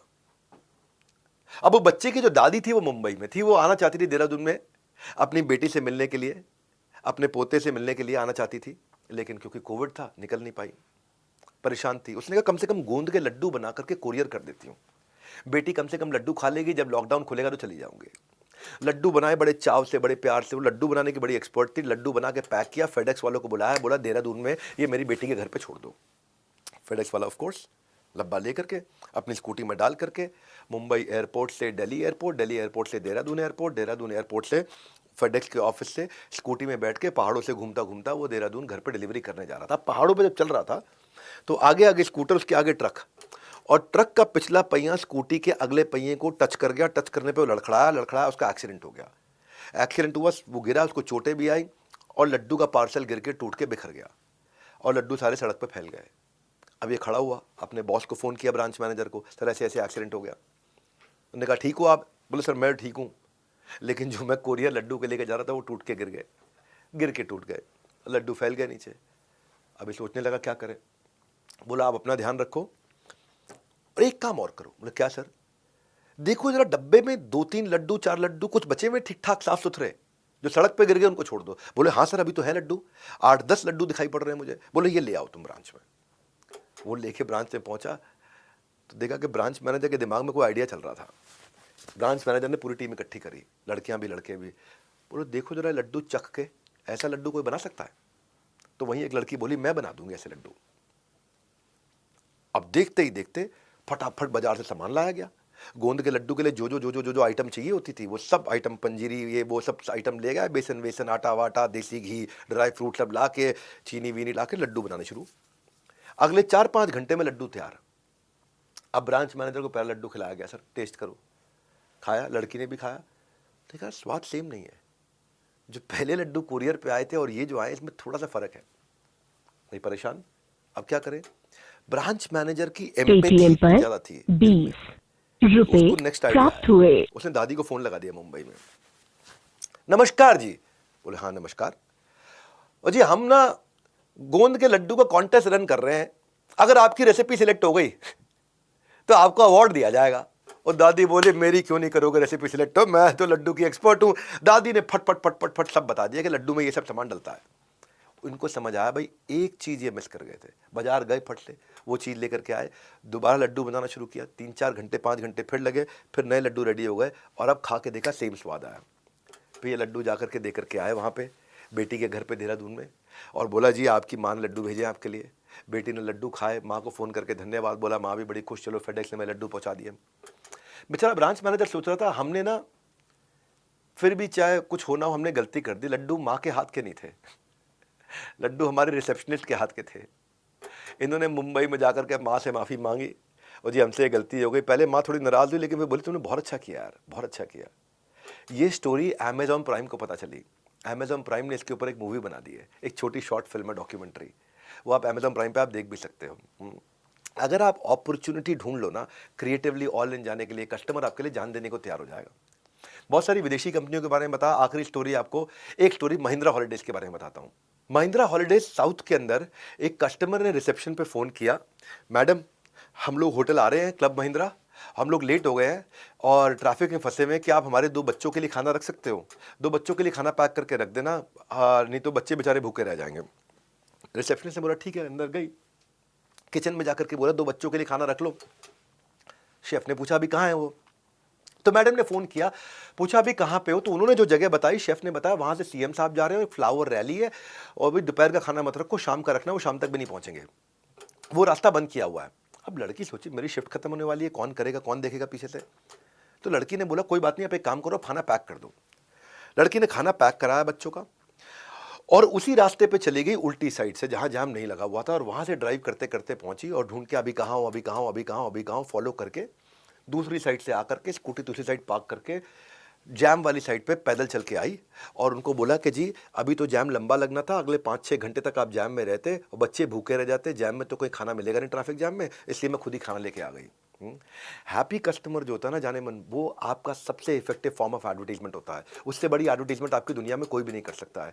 Now this is what I am saying is customer service भी अपने आप में एक प्रोडक्ट है। जिस दिन ये समझ में आ गया, गेम चेंज हो जाएगा। तो जो एक्सीलेंट कस्टमर सर्विस है, ये डिस्काउंट नहीं है, ये रिफंड नहीं है, ये बैड एक्सपीरियंस से आपको बचाता है। ट्रूली रिमार्केबल कस्टमर सर्विस है। ये बग फिक्स करना नहीं है, ये बेसिकली डिस्काउंट देना नहीं है, ये एक पॉजिटिव मेमोरी क्रिएट करना है कि आप उसकी रिकॉल वैल्यू में, उसकी मेमोरी में आ जाओ। छोटी छोटी चीजें हैं। आप कस्टमर सर्विस के लिए एक आदमी रख सकते हो अगर आपकी छोटी कंपनी है। पुराने कस्टमर्स को फोन करें, रिटेंशन के लिए फोन करें। पहली, अगर आपको कस्टमर को फोन कर रहा है तो पहली कॉल पर रिजॉल्व करें। टर्न अराउंड टाइम ना रखें, कस्टमर सेटिस्फैक्शन स्कोर को मेजर करें, एवरेज हैंडलिंग टाइम को मेजर करें। रूल क्या है? आप act upon it before the customer येल्स eight you. ये है सबसे ऊंचा तरीका। भाई लोगों, 1.5 घंटा हो गया है, कॉस्ट भले ही जीरो है लेकिन नॉलेज की वैल्यू बहुत हाई है। बिना दाम दिए इतने काम का कोर्स सारी दुनिया में जब कोई बना ही नहीं सकता तो मिलेगा ही नहीं। फ्री ऑफ कॉस्ट इतना पावरफुल कोर्स, स्ट्रक्चर्ड कोर्स, एक के बाद एक 10 डे MBA। ध्यान से सुनते रहो, बताता हूं। अगली बार लूंगा क्रिटिकल सक्सेस फैक्टर से शुरू करूंगा, जो कि कल के सेशन में होगा। स्ट्रैटेजी के ऊपर सेशन है। अब आपने प्रोडक्ट बना लिया, आपने सर्विस एटीट्यूड बिल्ड कर लिया, आपने स्टार्टअप को समझ लिया। अब किस स्ट्रैटेजी के साथ जाना है, क्या क्रिटिकल सक्सेस फैक्टर होंगे, लीडरशिप पाइपलाइन क्या होगी, ये सब कल बताऊंगा आपको। स्कोर बोर्ड स्ट्रैटेजी क्या होती है, इशू बेस्ड स्ट्रैटेजी क्या होती है, सिनेरियो एनालिसिस क्या होते हैं, फ्रेमवर्क कैसे बनाए जाते हैं, कॉम्पिटिटिव कोलैबोरेटिव स्ट्रैटेजी क्या होती है। सारा कल का सेशन 1.5 घंटा स्ट्रैटेजीज पे होने वाला है। और परसों मार्केटिंग के सारे आइडियाज दूंगा, चाहे वो गुरिल्ला मार्केटिंग हो, वैल्यू एज मार्केटिंग हो, एम्बुश मार्केटिंग हो, आप कैसे सोशल ट्रस्ट मार्केटिंग करोगे, एम्बिएंट एक्सपीरियंशियल रेसिप्रोकेशन मार्केटिंग करोगे। हर रोज बड़ा स्ट्रक्चर्ड लर्निंग होने वाली है। आज की क्लास पर यही फुल स्टॉप लगा रहा हूं, लेकिन नॉन स्टॉप लर्निंग आगे भी यूं चलती रहेगी। अब बस नहीं, 10 करना है। 10 दिन में दे रहा हूं आपको सालों का क्रक्स। आज की क्लास कैसी लगी, अपना रिव्यू जरूर शेयर करें। इस 10 डे MBA को ज्वाइन करने के लिए, रीडिंग मटेरियल पढ़ने के लिए और अभी के अभी असेसमेंट को अपीयर करके 75% मार्क्स से ऊपर लेने के लिए आप सबका हृदय की गहराई से प्रेम पूर्वक बहुत बहुत धन्यवाद।